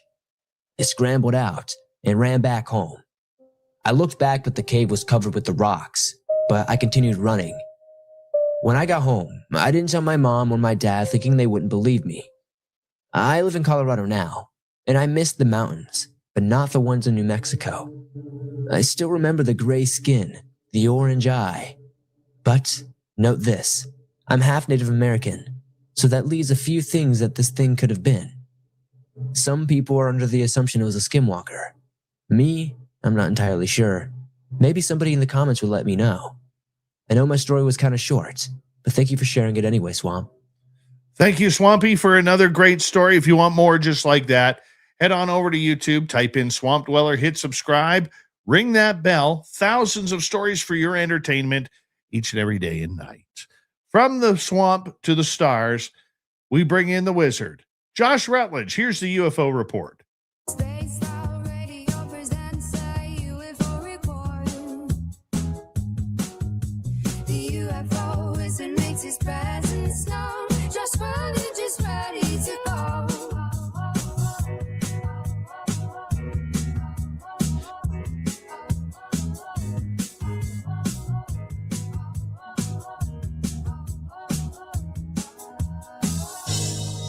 Josh Rutledge, it's always a pleasure to have you on Spaced Out Radio. How you doing, buddy?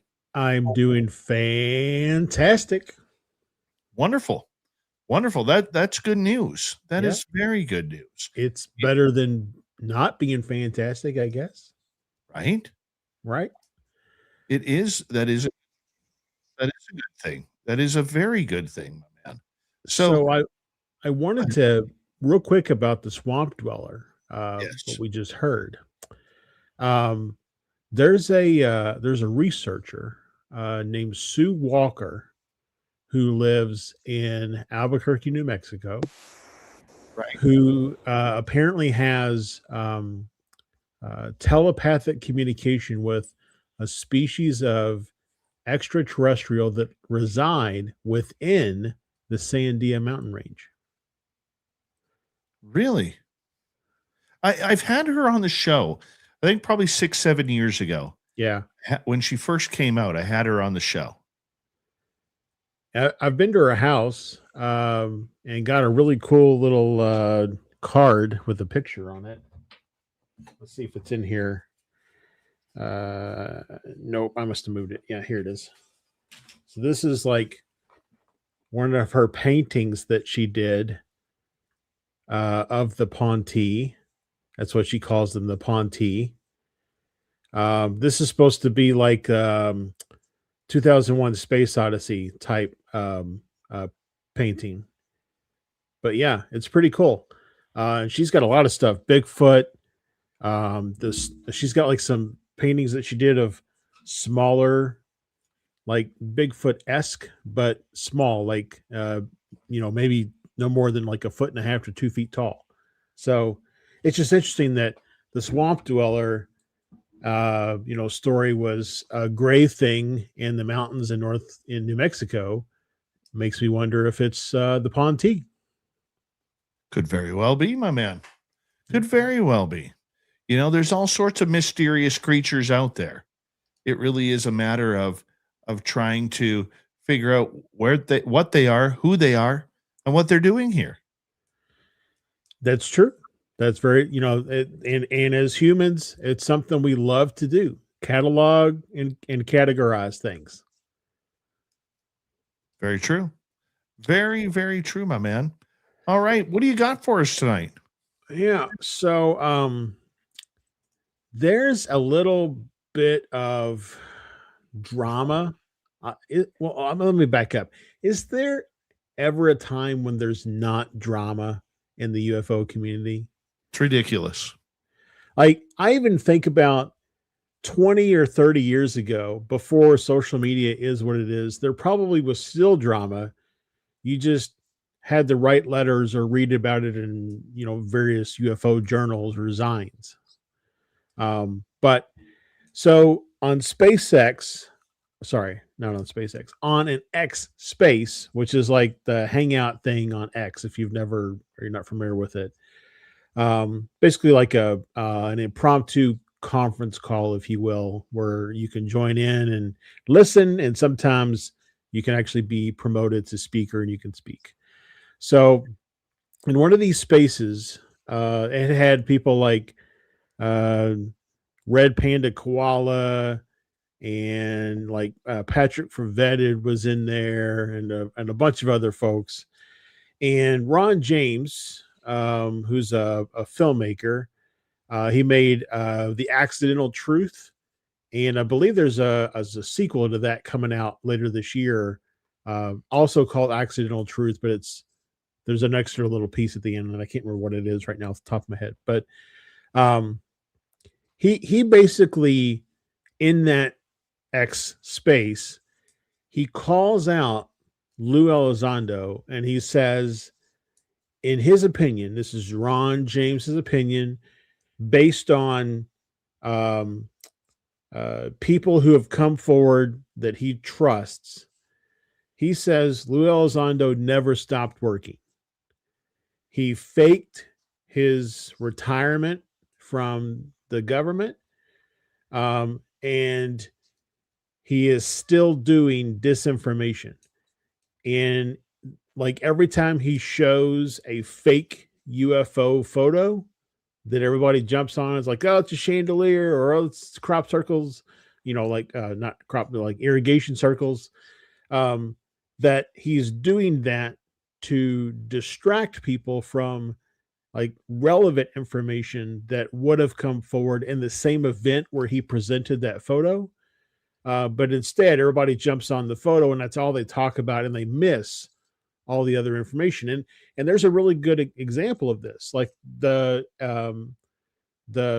get together they did in Washington last year, where Eric Davis was there, and Eric Davis talked about meeting 7 different species of ET, but nobody really talks about that. Everybody always talks about that picture that Lou held up, when he was doing his part. So, I don't know.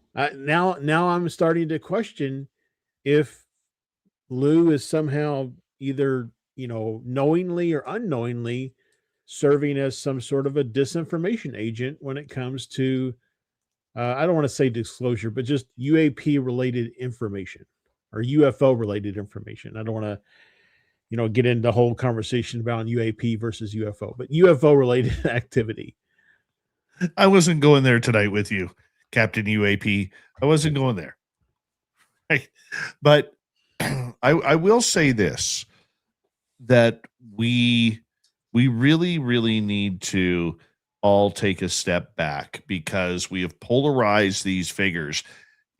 And here's the thing that I will say about Elizondo, whether or not, and I'm going to be a little controversial here, whether or not you believe him is irrelevant. But the one thing that the UFO world did, and they should be ashamed of themselves for doing it, was they put him on a pedestal so high up that no matter what he did, he was going to fall. Mm-hmm. And he was going to fall hard. And it would trigger people and make them become very, very angry and at times even sadistic with their words on social media about him. Okay, what he has gone through. Let's just talk about the human being aspect for a second here. Okay, Luis Elizondo, allegedly who used to run a program called ATIP at the Pentagon, okay, has literally come under fire about everything from his autobiography to people attacking his wife, people attacking his daughters. Attack the man all you want about UFOs. But there are certain things that are off limits that, due to society thinking the internet you can hide your identity from the internet. that these people are brazen. They're keyboard warriors, most of them. Okay. And they are there to do nothing but cause havoc. And imagine having to live that literally every day with a giant target on your back where because what you are saying about UFOs, people are sending death threats to you, your wife, and your kids. Right? It's a horrible, horrible no-win situation. And the only ones to be blamed on that, whether or not you believe Elizondo, is the UFO community itself. Pardon me, I'm going to correct myself. The UAP community itself, because I do believe that there is a big difference between the UFO community and the UAP community. No offense to you, Josh.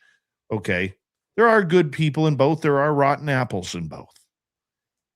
But it really is a difficult place for him to be. Look, he screwed up with the unidentified lighting phenomena and the unidentified irrigation phenomena. He really did. And I like calling it that because it's fun. Yeah. Okay.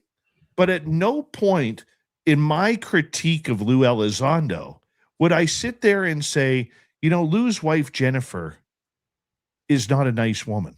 She's not a nice person. I don't know her, never talked to her. It's not about her. Or I would never sit there and say, you know, Lou Elizondo's children, I hope something bad happens to them. And yet we have people in this community who are doing that. And many of them are doing it because they have heard and found out things that may not be true of their hero, the demigod they put up in the golden chair miles high in the sky. That was the man who was going to bring disclosure. This was the guy who was going to open it all up. This was the guy who was going to bring the government down when it came to UFOs. And look what's happened. So I don't know, to continue this rant. I have always gotten along. I try and get along with everybody because as a journalist, I'm in the middle, man. Like yes, I'll express my opinion, but when I'm working stories or working information, my opinion doesn't matter. Okay? It really doesn't matter. What matters is getting the story out. So I've had Red Panda Koala on this show. I've had Lou Elizondo on this show. And it's my job to hear their story. If they are getting information that is high quality, that shows a difference to what Elizondo says, I think it's in their best interest to prove it. I mean, they keep asking for proof from one side, but if you're attacking the individual, you have to be able to bring proof to the other side. Yeah, and not just through Discord channels. And that would be my biggest complaint about a lot of the people that are, seemingly against, Lou or Grush or, Jake Barber or anybody who's come forward to talk about the UAP UFO topic. Most of the time, the people who are against them because either A, they say inconsistent things in interviews, which sometimes, even it's hard to keep up with what you said in an interview 6 months ago versus what you said today. And that doesn't mean that you're lying today or you were lying then. It's just that your perspective potentially has changed. You've received new information, whatever the case may be. The other piece is that they often say, they fall into the bucket of people who say, so I've been told, right? It's like almost like a cop-out. They get asked a question about crash retrievals and they say, well, I've been told or I've been informed. And somehow by them saying that phrase of words, it lessens the information that follows it. But on the flip side, on that X space, Ron James said, I've been told, and then he proceeds with all this stuff about Lou and not being, retired, and all this kind of. So how has Ron James receive some additional leeway in his "so I've been told" commentary, but these guys who are trying to bring the truth forward do not? If you're going to pick one piece of information to zero in on as to why you don't trust these people, then you have to use that same piece of information universally across everybody you talk to. Because if you don't, you're picking and choosing information to support your narrative, which is the other thing that most people in the UFO community would complain about. And look, it doesn't matter whether you're a fan of Elizondo or not. We got to get back to calling this story down the middle. And, the other thing I looked at too, and I'm curious your opinion on this, okay? And that is, realistically, on X, this daily argument is usually between maybe 60 people. Yeah. It's 60 people causing all of this drudgery inside the community on both sides of the ledger. Yeah, and I would say, just like everything else in current society and media, the squeaky wheel gets the grease. Absolutely. Absolutely. That's usually the way it is. So, I mean, look, these guys who are holding spaces talking about everything from what Elizondo ate for dinner to, who he's allegedly working for. I don't know their sources. I don't know. And I'm not going to defend Elizondo, nor am I going to crucify him. But at some point, there has to be some truth to it. So if Ron James, who is a pretty straight shooter, okay, I don't even know if the guy has a sense of humor, to be blunt. And I mean that with all due respect to Ron. If he has sources that are willing to speak on the record about this, bring them out. Bring them out. Because I think over the years, we've all heard who is Elizondo working for. After he left the To the Stars Academy, Danny Sheehan, the famous activist lawyer, accidentally got Lou fired from Space Force because he admitted that Lou was working for Space Force. And it was supposed to be extremely on the QT. Mm-hmm. So is he working for another agency?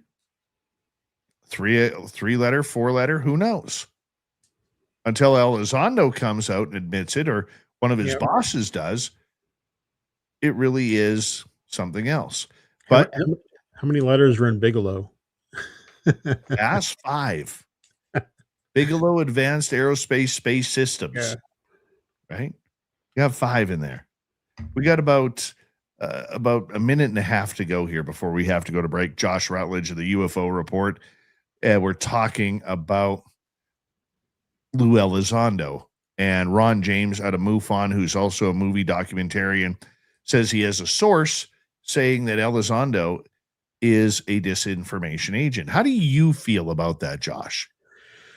So I'm a pretty good judge of character, demeanor, good reader of body language. And ever since 2017, when Lou came on the scene, he really feels genuine.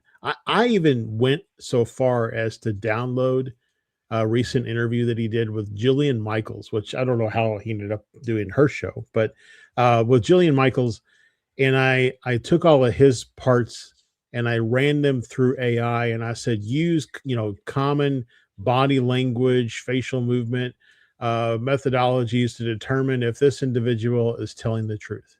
And even AI came back and said it's a high probability that he believes that what he is saying is the truth. So if Lou is acting as some sort of a disinformation agent, I think it's unbeknownst to him. And that's a good place to end it. The Wizard, Josh Rutledge, is here. Will Donald Trump be the disclosure president? Coming up next. This is Spaced Out Radio and your host, Dave Scott.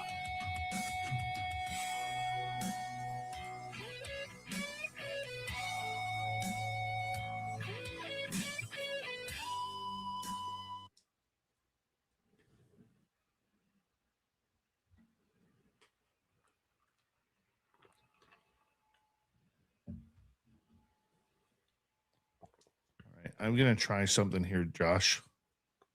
Why don't you tell me if you hear this?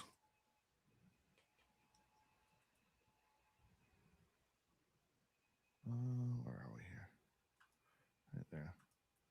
Tell me if you hear this, Josh. Hello, and thank you for all your. Yeah, I hear it. Okay. All right, perfect.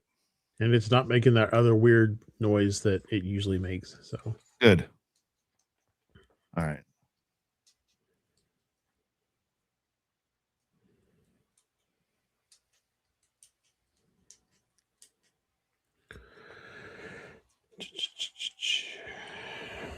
Got my haircut booked for Wednesday next week.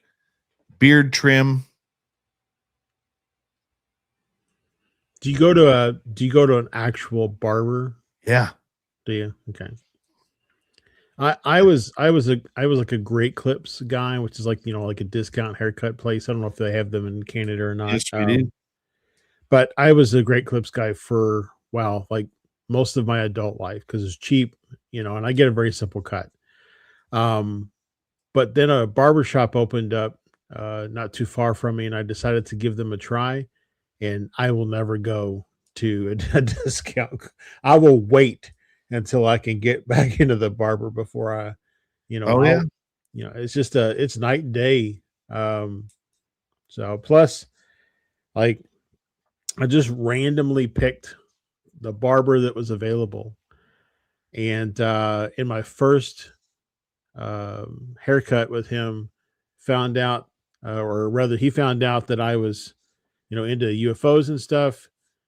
And he was really quiet for a long time. And I was like, okay, I've pushed the envelope too far. He's not gonna say. But then he was like, "Say, I've had an experience before." So like, I hooked him, and then he's been my barber ever since. And every time I go in, we talk about what's new in the world of Beautiful. everything.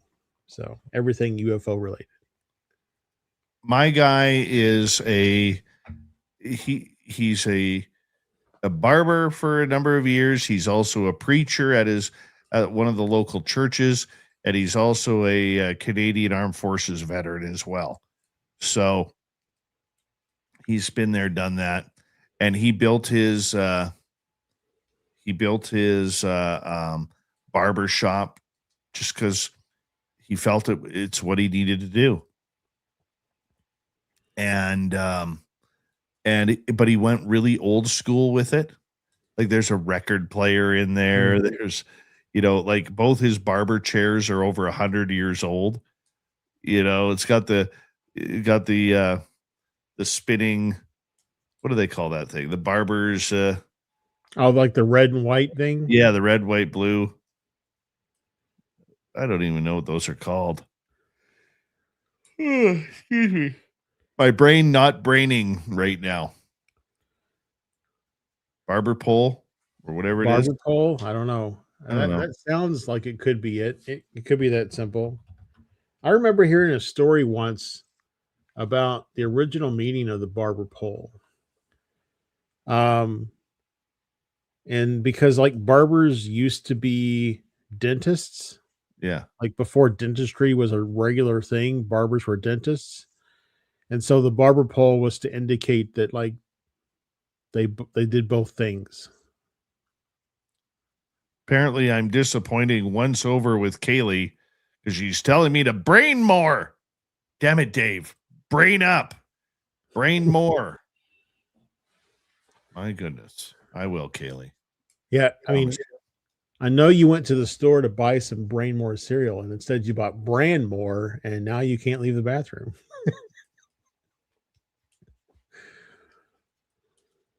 That was a dad joke. I liked it. I liked it. I did.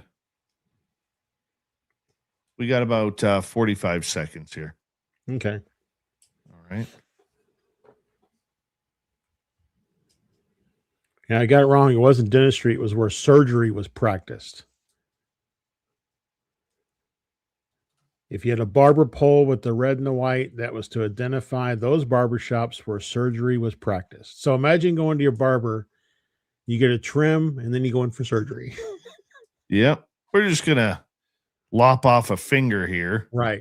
You know, take a little off the top. Kaylee, just so you know, I have hit subscribe on your channel. You look fun. Here we go.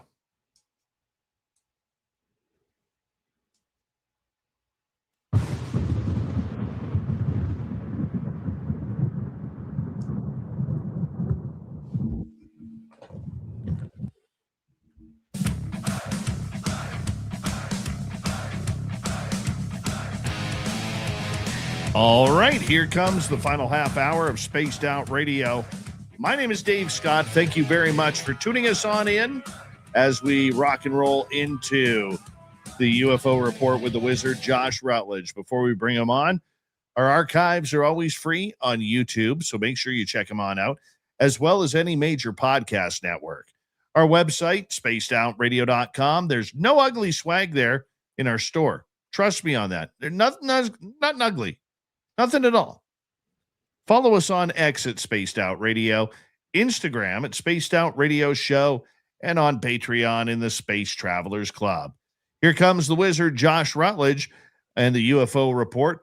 This story about Donald Trump potentially going to be the disclosure president on the anniversary, the 79th anniversary of the Roswell incident, continues to get a plethora of coverage from Mark Christopher Lee, a documentarian out of the United Kingdom, who says it's happening. What's your thoughts on this? And then I'll play some audio. Yeah, I mean, we talked about it last week a little bit too. It's just really odd that of all the people to leak this type of information to, that they chose this guy in the UK. You know, I think we might have talked about this too, like the idea that maybe he has, like, the whole notion was the guy was contacted to say that Trump has a speech drafted, but having a speech drafted doesn't mean that he has like set a date for when he's going to deliver that speech, right? Like, I could have all kinds of things drafted that never actually see the light of day. So I don't know. It just, it seems a little odd. It really, like, this whole thing seems like like that really seems like a disinformation thing. Like, let's give the community something else to talk about. I don't know. I just, it just doesn't smell right. I don't know how to say it. Well, I would agree with you that something doesn't smell right. Okay. And there's a couple of different angles to go on this. I look at it that we know Trump, like many other presidents, has had an interest in this story privately. And we also know publicly they always dismiss it, that they don't believe in any of this stuff. But we also know that his son, Donald Jr., is a giant fan of the Roswell incident and UFOs. So marking it, if it were to happen, on the day of July 8th, 2026, it would be understandable that they would choose that date, because that's kind of, you know, UFO biblically, the start of, the new UFO testament. Although I don't believe that he will have, whoever's pulling the strings, the authority to do so. But let's hear from the gentleman who's broken this story, Mark Christopher Lee, a documentarian from the United Kingdom. Here he goes. Hello, and thank you for all your support here on X. I just want to clarify a few things regarding President Trump and UFO disclosure. My source, who I trust implicitly and has been vetted, they have told me that President Trump has written his UFO disclosure speech with his advisors and is set to announce to the world on July the 8th, the anniversary of the Roswell crash, that we are not alone. Okay. However, I do qualify this, and I did this in the original interview, which was missed out, that President Trump is a maverick and he does what he wants when he wants. So maybe it will come sooner. I'm going to organize a press conference where we'll go through all the facts, all the documents, and my source will be revealed and they will be there. So please send your love and keep on keeping on. Thank you. All right. So at least it's going to be interesting to see that if Mark Christopher Lee does hold this press conference, will he actually bring in his source? That's the big one. Will he bring in his source, and will his source speak? Because the thing that I want to know is, who is the source? Yeah. Well, I mean, it would have to be somebody in Trump's inner circle, I would think, to know that he's written this speech. I honestly wonder if it's Don Jr. I don't know about that. I really don't know. Does this guy know Don Jr.? Right? I mean, we're all 6 degrees away from somebody else, right? Isn't that what the 6 degrees of Kevin Bacon or whatever thing is? I mean, I'll tell you why I don't believe it's Don Jr. Don Jr. has his own podcast on Rumble. He would break it there if it was going to happen. He's not going to give away a story like that to an independent documentarian from the UK. It's not going to do it. He's going to break it on his own podcast, and he has enough friends in the field now, whether it's, name names, Tucker Carlson or whomever, where if it was going to come out, he might put it on their platform. But no, I don't see it being Don Jr. But I do agree with you that it definitely has to be somebody at the White House, because if it's somebody at the Pentagon or some other area, this story is going to be very, very hard to believe. Like if all of a sudden he comes out with, Jane Doe, who works as an undersecretary to the person who answers to the Secretary of Defense, and this is the way we have to, or the Secretary of War, whatever the hell it is now, and we have to take her word for it. That's not good enough. You know what I'm saying? Yeah. It has to be good enough. It can't be the person that gets Trump his coffee every day or Diet Coke or whatever it is. Like, it has to be somebody who's credible. But I mean, according to, Mark's statement he just made, this person is credible. They've been checked out, vetted, that, so yeah. I don't know. I don't think it would be any of his basically, C-suite of people. So it's got to be like a staffer, I would think. Absolutely. But you are right on the point about the fact that if this speech exists, it's just a speech. It doesn't mean that it's going to come out. I'm sure there are speeches written for every president about every situation. My fellow Americans, we've gone to war with Canada. My fellow Americans, we have helped take out the dictator in Iran. Yeah. My fellow Americans, aspartame is bad for you. Yeah. Okay. I'm sure those are all situations that there are speeches written for. It, like you said, it doesn't mean he's going to read it or that there is a date, but there is coincidences. And as somebody pointed out in our chat room, many of the congressional people have been hinting that something big is coming. Could this be what it is? Maybe. I mean, it would be. It also corresponds to a couple of things, right? Like, it'd be about a month after the Spielberg movie comes out. It would be 4 days after the 250th anniversary birthday of the United States writing its Dear John letter. So there are some potential reference points that would make July 8th more significant than just being aligned with the anniversary of Roswell. The other thing too that you got to realize with it is, as much as I'm allergic to soccer, the World Cup of Soccer will be happening in North America, which means that at any time, because of the matches, because they don't play games, they play matches going on, it is going to have billions of people around the planet with their eyes on Canada and the United States. Mm-hmm. And with that attention that's going on, and we all know that somebody in the White House loves attention, loves being the star of the show, love him or hate him, it could be something that also triggers him to say something, because he knows the world is watching. Yep, and that is right smack dab in the middle of the World Cup. Absolutely.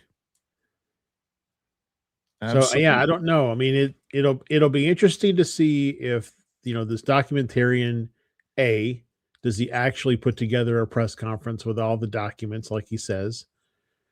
B, does his source show up? And then C, like you said, does his source actually say, "Hey, I'm the source," and here's why I'm credible. I don't know. I guess my issue, or my next question would be, my follow-on question is, great, you're going to do this press conference, you're going to do all this stuff. When are you going to do it? Because if you're going to do it on July 7th, then that's not going to do me any good. I agree. I don't think there's any point in even arguing that. It is one of those things that's going to happen, But I think we beat this topic to death here. Yeah. What else we got? So, do you know who Maya Umbalek? I'm probably pronouncing her last name wrong. Maya Umbalek? Yeah, there you go. From Big Bang Theory and Blossom. Theory and Blossom, yep. So she recently had Gary Nolan on her show, on her podcast. And she asked him, basically, do you think that this UFO topic is a threat? Like, are our species going to come and attack us here on Earth? And his general response was no. He said, now, he basically said what we've talked about here. He said people like to say it's a threat because they get funding to do their projects and things. Where have we heard that before? Yeah. But he doesn't think, based on what he's seen, that they're a threat. He said, of all of the, because that's how he got involved with the project. He went into a kind of his backstory. So if you're not aware, if anybody else is not aware, the CIA came to him and said, hey, we've got these people that have got some really weird, interesting looking MRIs. And they also, some of them are reporting that they have had contact with UFOs. So we would like you, Gary Nolan, the kind of lead immunologist in the world, to review this and figure out what we're dealing with here. And then apparently also, by the way, we've got this exotic material we want you to look at and do a spectral analysis on and see what it is. And so that's how he got involved in the UFO topic. And then fast forward a little bit, he's talking to me, whatever, Blossom, and he says, based on what he found in his investigation, he was like, I don't think that any of this stuff was on purpose. I think it was accidental. And when you listen to like Travis Walton, for example, talk about his experience, I think his experience was accidental. He ran towards the craft. He got caught in its EM field. It did it did horrible damage. So they took him, fixed him up, and dropped him back off. So, like we've talked about before many times, if they were a threat to us, why do they continue to wait to take action against us? Like, why let us continue to develop weapons and technology and all these things that we could potentially use to fight back? My friend, I mean, that's what I've been saying for years on this show. If there was a threat from these UFOs and aliens, they would have taken us out when our top weapon on this planet was a bow and arrow and a spear. They wouldn't have waited until we developed, in our perception, high-tech weaponry and defense before all of a sudden they're going to be like, oh, well, they've built it up. We got to take them out now. Yeah. They're not going to do that. Well, now I want to preface that for 1 second, Josh. Okay. Because you're an experiencer, I'm an experiencer. We do have to preface, though, not all the species are good that are here, just like not all humans are good. There's a reason why there's over 2 million people incarcerated in the United States right now, because they're not good people. And also because prisons are businesses and they get paid if they keep them inside. But whatever, I'm not getting... Wow, you're giving all these little political cheap shots to Look at you. Look at you. But yeah, I also think that it's important to call out too that there are a lot of people who have had some type of experience with the loosely bucketed phenomenon. Even back when John Mack was doing his investigations for, abductees, and they did a survey, and then they extrapolated based on that survey. And it was something like, the estimate was somewhere like 20 to 22% of the population of the planet had probably been abducted. And they just never come forward. Like, I see this all the time. Like, when because I don't hold it back. If somebody asks me, what's your hobby? Oh, I investigate UFO cases. And that always leads to, well, let me tell you about this thing that I saw or I had happen to me one time. And the fact that happens to almost every single person I talk to tells me that it is few and far between the people who've actually experienced some aspect of the phenomenon. So if that's the case, and majority of us have had experiences, and they mostly have been positive, mostly. Again, why? If they're going to come down, like I hear all the time the theory that, they're basically taking us. It's like what we do. We take, we tag animals before we put them back out in the wild to track their migration patterns and all that. They're basically doing the same thing to us. But if that's the case, we tag like 3 animals in a herd. They're effectively tagging every animal. I mean, it doesn't make any sense from that perspective.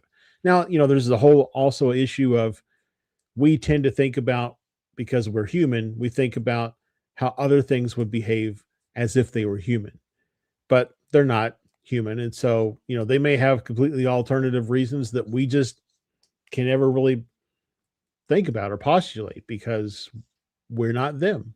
And we can only think about how humans would do things. But it just still feels really, really off. Now, I will also say, I know we're about out of time, last little statement here. The other issue that I have, we talked about earlier about people who want to demonize like Lou Elizondo and other folks.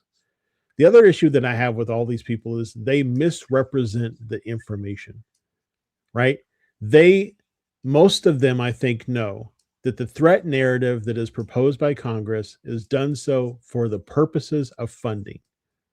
Yet when they do their content creation, they talk about it as the government thinks all aliens are a threat and we're going to be attacked by them. Absolutely. Because that's what gets clicks. Absolutely. So all of those content creators that don't do an opportunity or to actually inform their listeners and viewers, they're just as responsible for spreading the threat narrative, in my opinion. I would 100% agree with you on that. And that's why for the last number of years, we have been trying to forewarn our audience that threats equal budgets, and not $1 million budgets, not 22 million like Robert Bigelow got. We're talking, these are people going after big $1 billion+ contracts. Remember, Avi Loeb from Harvard said in order for him to get his study off the ground, he needed $1 billion. I don't know what the hell he would need $1 billion for, but I'm sure there is, some frivolous spending with $1 billion on that. Lots of paper clips. Lots of paper clips and staples. That's for sure. And Uniball 207 pens. I love those. Yeah. pens. Oh, yeah. Fantastic. Fantastic. It's the best pen out there. The 307 is good, just not as comfortable a shape as the 207. Good I remember pen. when pens first started coming out with the comfort grips. Game changer. Huge game changer. And yet there are people who still use the old Bic out there. Yeah. Just so they could chew on the lid. Right? That and they're 50 cents for a box of 100. Right? But they last forever at least. They do. Uniballs run out quickly at $4 a pen. It's terrible. And of course, they don't make any, at least I haven't been able to find them, any, extras just in case you pop out the dry one and put a new one in. Haven't seen that yet. Mm-hmm. But what do you do? My friend, always a pleasure to have you on Spaced Out Radio. Wizard Josh Rutledge will be back next week as we say goodnight to Josh. And hello to each and every one of you. And hello to Mr. Ron Bumblefoot Thal. Rocking in the background with Little Brother is watching. Bumblefoot is the official music of Spaced Out Radio. Rocking us in and out of every single show. Get your horns up for the guitar god himself. Special thanks to everybody listening in at work, at home, in your cars, wherever you may be.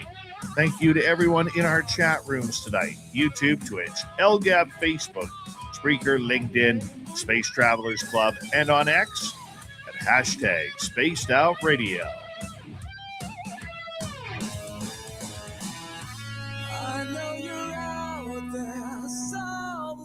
Remember, this show is copyright by Spaced Out Radio and Bigfoot Broadcasting Limited. Thank you so much for choosing to share your evening with us, because together, my friends, we're watching. We own the night. Mr. Bumblefoot, we need a favor. We need you to take us home.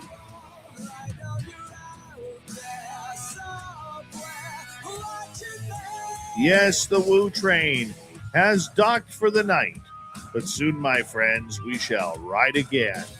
Your seats are always available. Your tickets never expire. And if you want to bring a friend, we've got room for them too. Good night, everybody.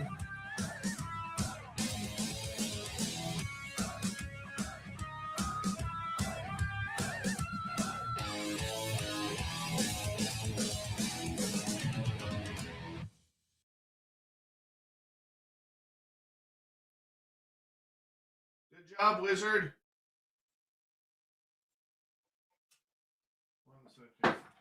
Thank you.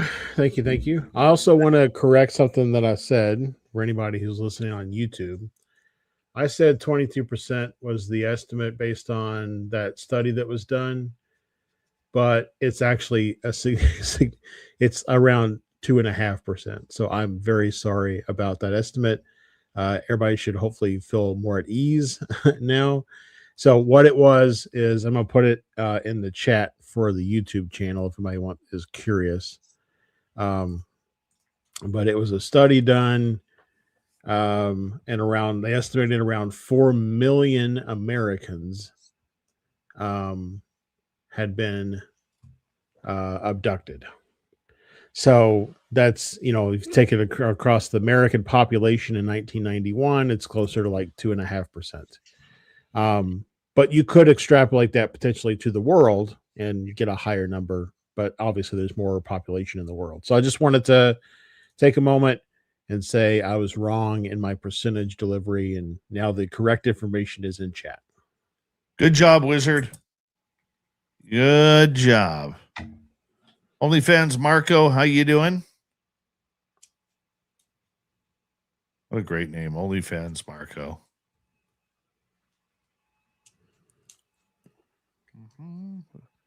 Anybody else here I miss? I don't think so. I'm waiting for. I'm surprised it hasn't happened yet for somebody to open like a lighting store and call it OnlyFans.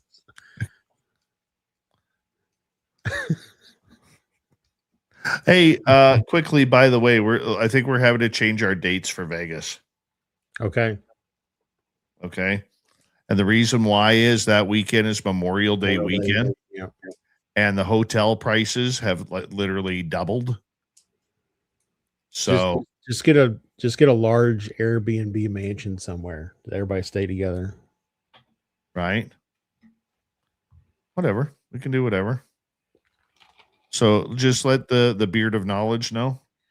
Yeah, he's waiting for me to tell him the hotel. So yeah, Merle and I are working on it. We'll have something figured out. It might be the week before. So let me just look at my calendar here. I've been looking at my calendar about it all night. It might be the week before, like the 14th through 18th. So if it is, I probably won't be able to go. Why? My daughter has a dance competition. Oh, so yeah, that means I have to take care of the other daughter. Yeah. If it was the weekend after, like May 28th through the 31st, I don't have prices though. The prices for hotels though are still ridiculous because it's Memorial Day week. Because you guys love your holidays, man. So yep. You guys love your holidays, so that it might have to be in June then, right? Or we may just save it for fall. Yeah, June in Nevada is not a good time. Yeah. Dude, I don't want to mandate though. You do what works for you, man, and don't worry about if I can be there or not. Well, we want you there. You're part of the team, bro. Well, I appreciate that. Right. Let me I don't want to be the tail wagging the dog, Let me talk to Merle about it, see if we could delay it a week or something. Okay. Yeah. But I just want to give you a heads up on that. Cool. All right, man. Well, I'm going to go to bed. You go, brother. Thank you for a great show. You're awesome. I appreciate it. I look forward to these every week. Me too, my man. Me too. You're one of the good eggs out there, Josh Rutledge. That's why you're the wizard. Woo woo. I'm the wizard. You're so excited about that. All right. Good night. Brother, take care. Josh Rutledge, everybody. One of the good ones. One of the good ones. All right. It's just us. It's just us now. Hold on. I am so tired.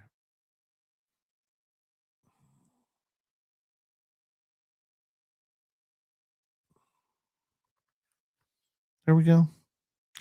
There we go. All right. Gotta edit this quickly. Save that. Save. Yeah, that's all saved up.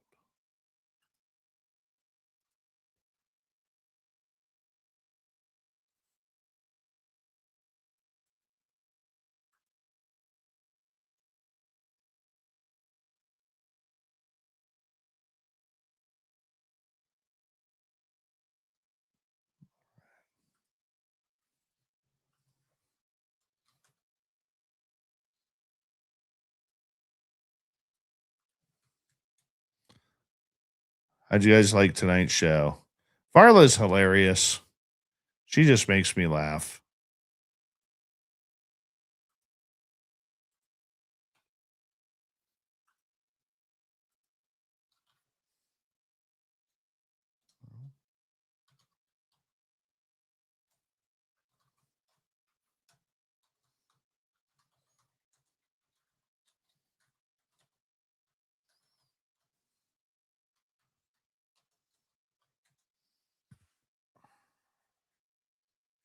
You want to know how I'm getting tired? I'm always scratching my head. My head gets itchy when I'm tired.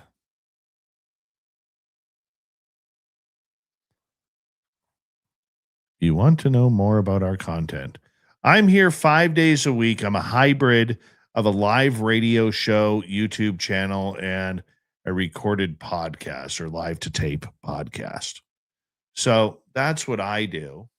I'm a journalist by trade, experiencer by night. And I believe people's weird stories, much to the chagrin of the angry side of the community.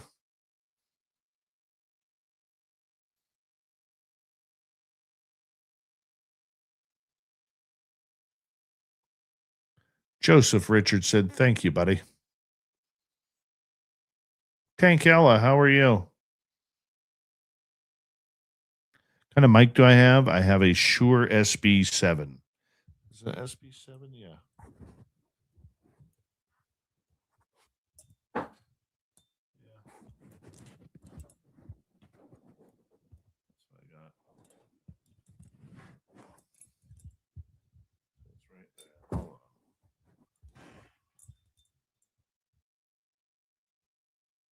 Sorry, SM7B.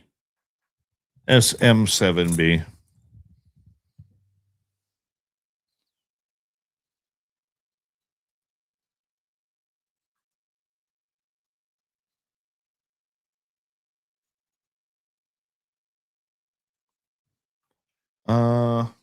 Where are you located, Kaylee? We're kind of a Bigfoot guy right here. Bigfoot. Here, look at my hand. Ooh, look at my fingers. They go all pointy in there. Weird. Ooh, I got gross fingers. We like good aliens around here. You never go wrong with some aliens.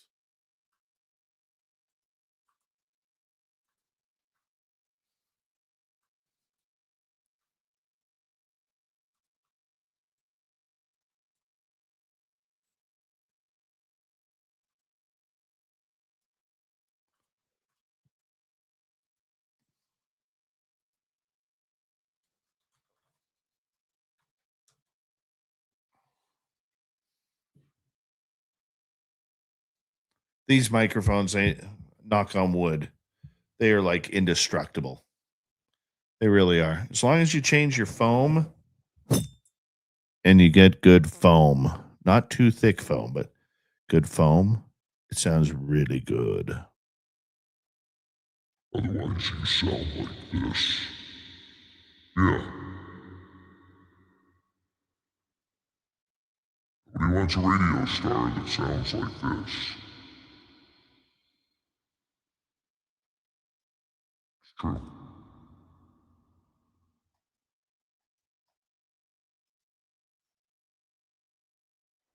I start at 9 p.m. Pacific, midnight Eastern.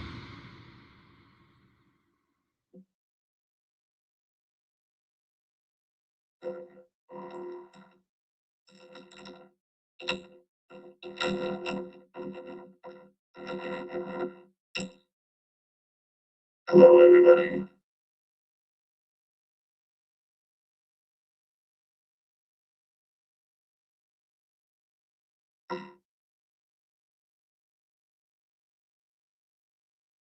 Every Monday through Friday, I'm here. That's right. What's this one? What is this one? Oh, it's like a Cylon. What's this one? Oh, it's kind of my hollow. Hello? Oh, that sounds horrible. That hurt my ears. Hello? Hello? Hello? That's enough. That's enough.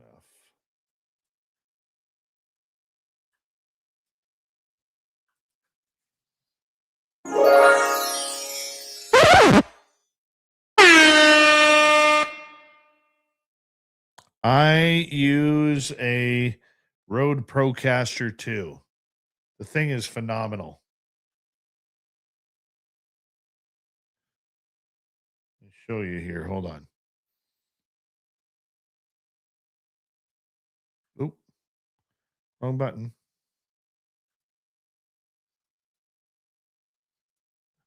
Oop, wrong camera. Hold on.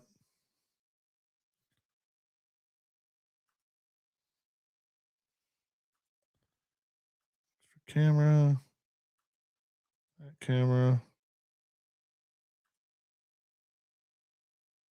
Now you get 2 views of me. Here is my board. Right there. See, you can see me talking. If you look right there, that's my voice. Doesn't look as good as this camera as actually does in person.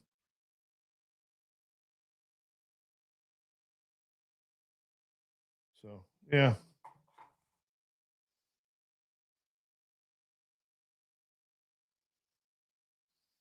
There we go.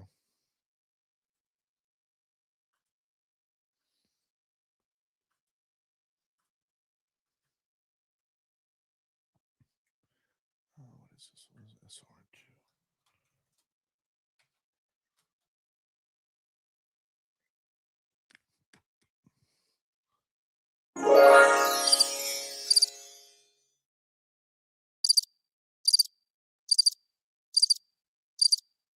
This one.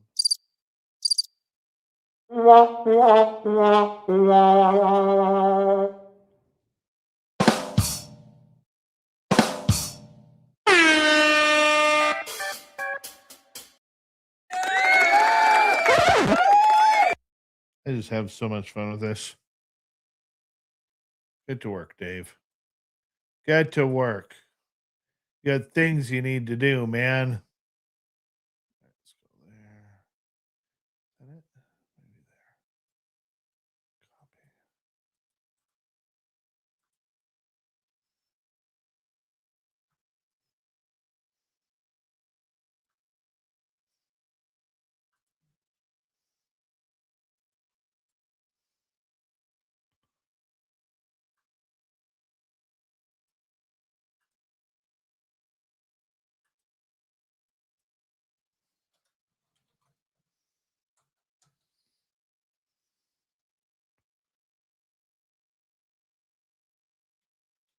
All right, guys. Tomorrow night on the show, go back to January here in the calendar. We end the month with Preston Dennett and Dolly Saffron because they're pretty awesome.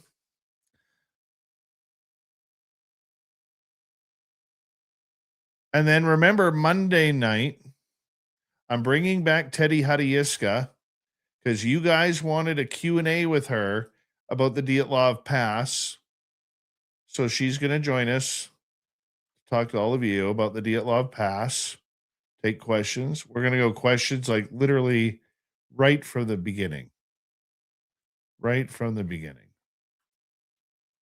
I love Teddy. She's amazing.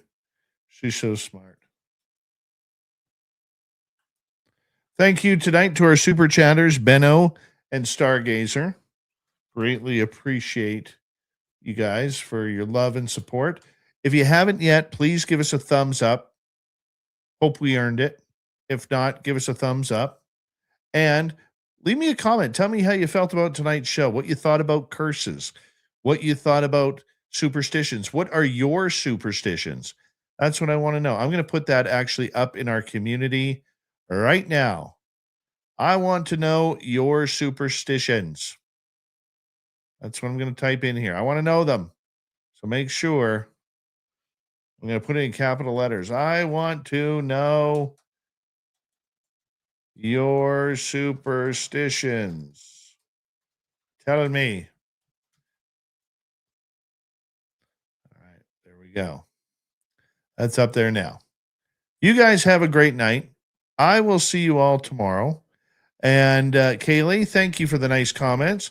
Thank you for checking us out. Thank you for hopefully hitting subscribe. And thank you for saying kind words. To the rest of you, my loyal space travelers, goddamn, I love you guys. I love you guys. You guys are amazing. You really are. Even you, Jay Truth Seeker. Even you. No, I'm teasing, Jay. I'm teasing. Have you got your ticket for Caribou Con yet?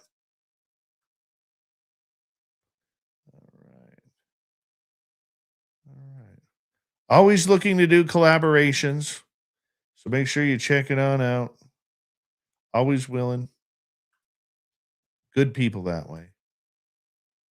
They look good, actually.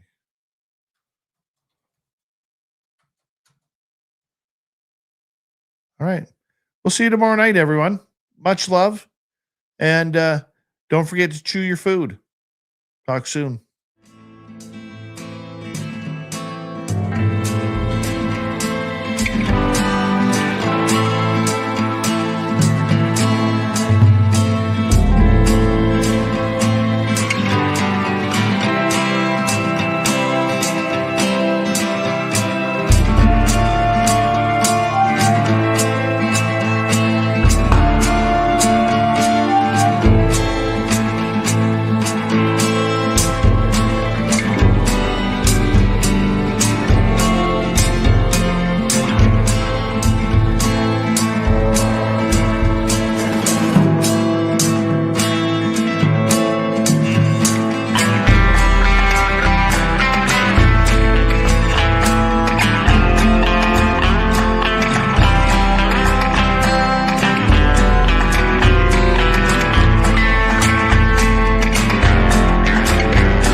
Stay healthy, my friend. You too. You need bail money, give me a call. Always, Dad. Take care. You too.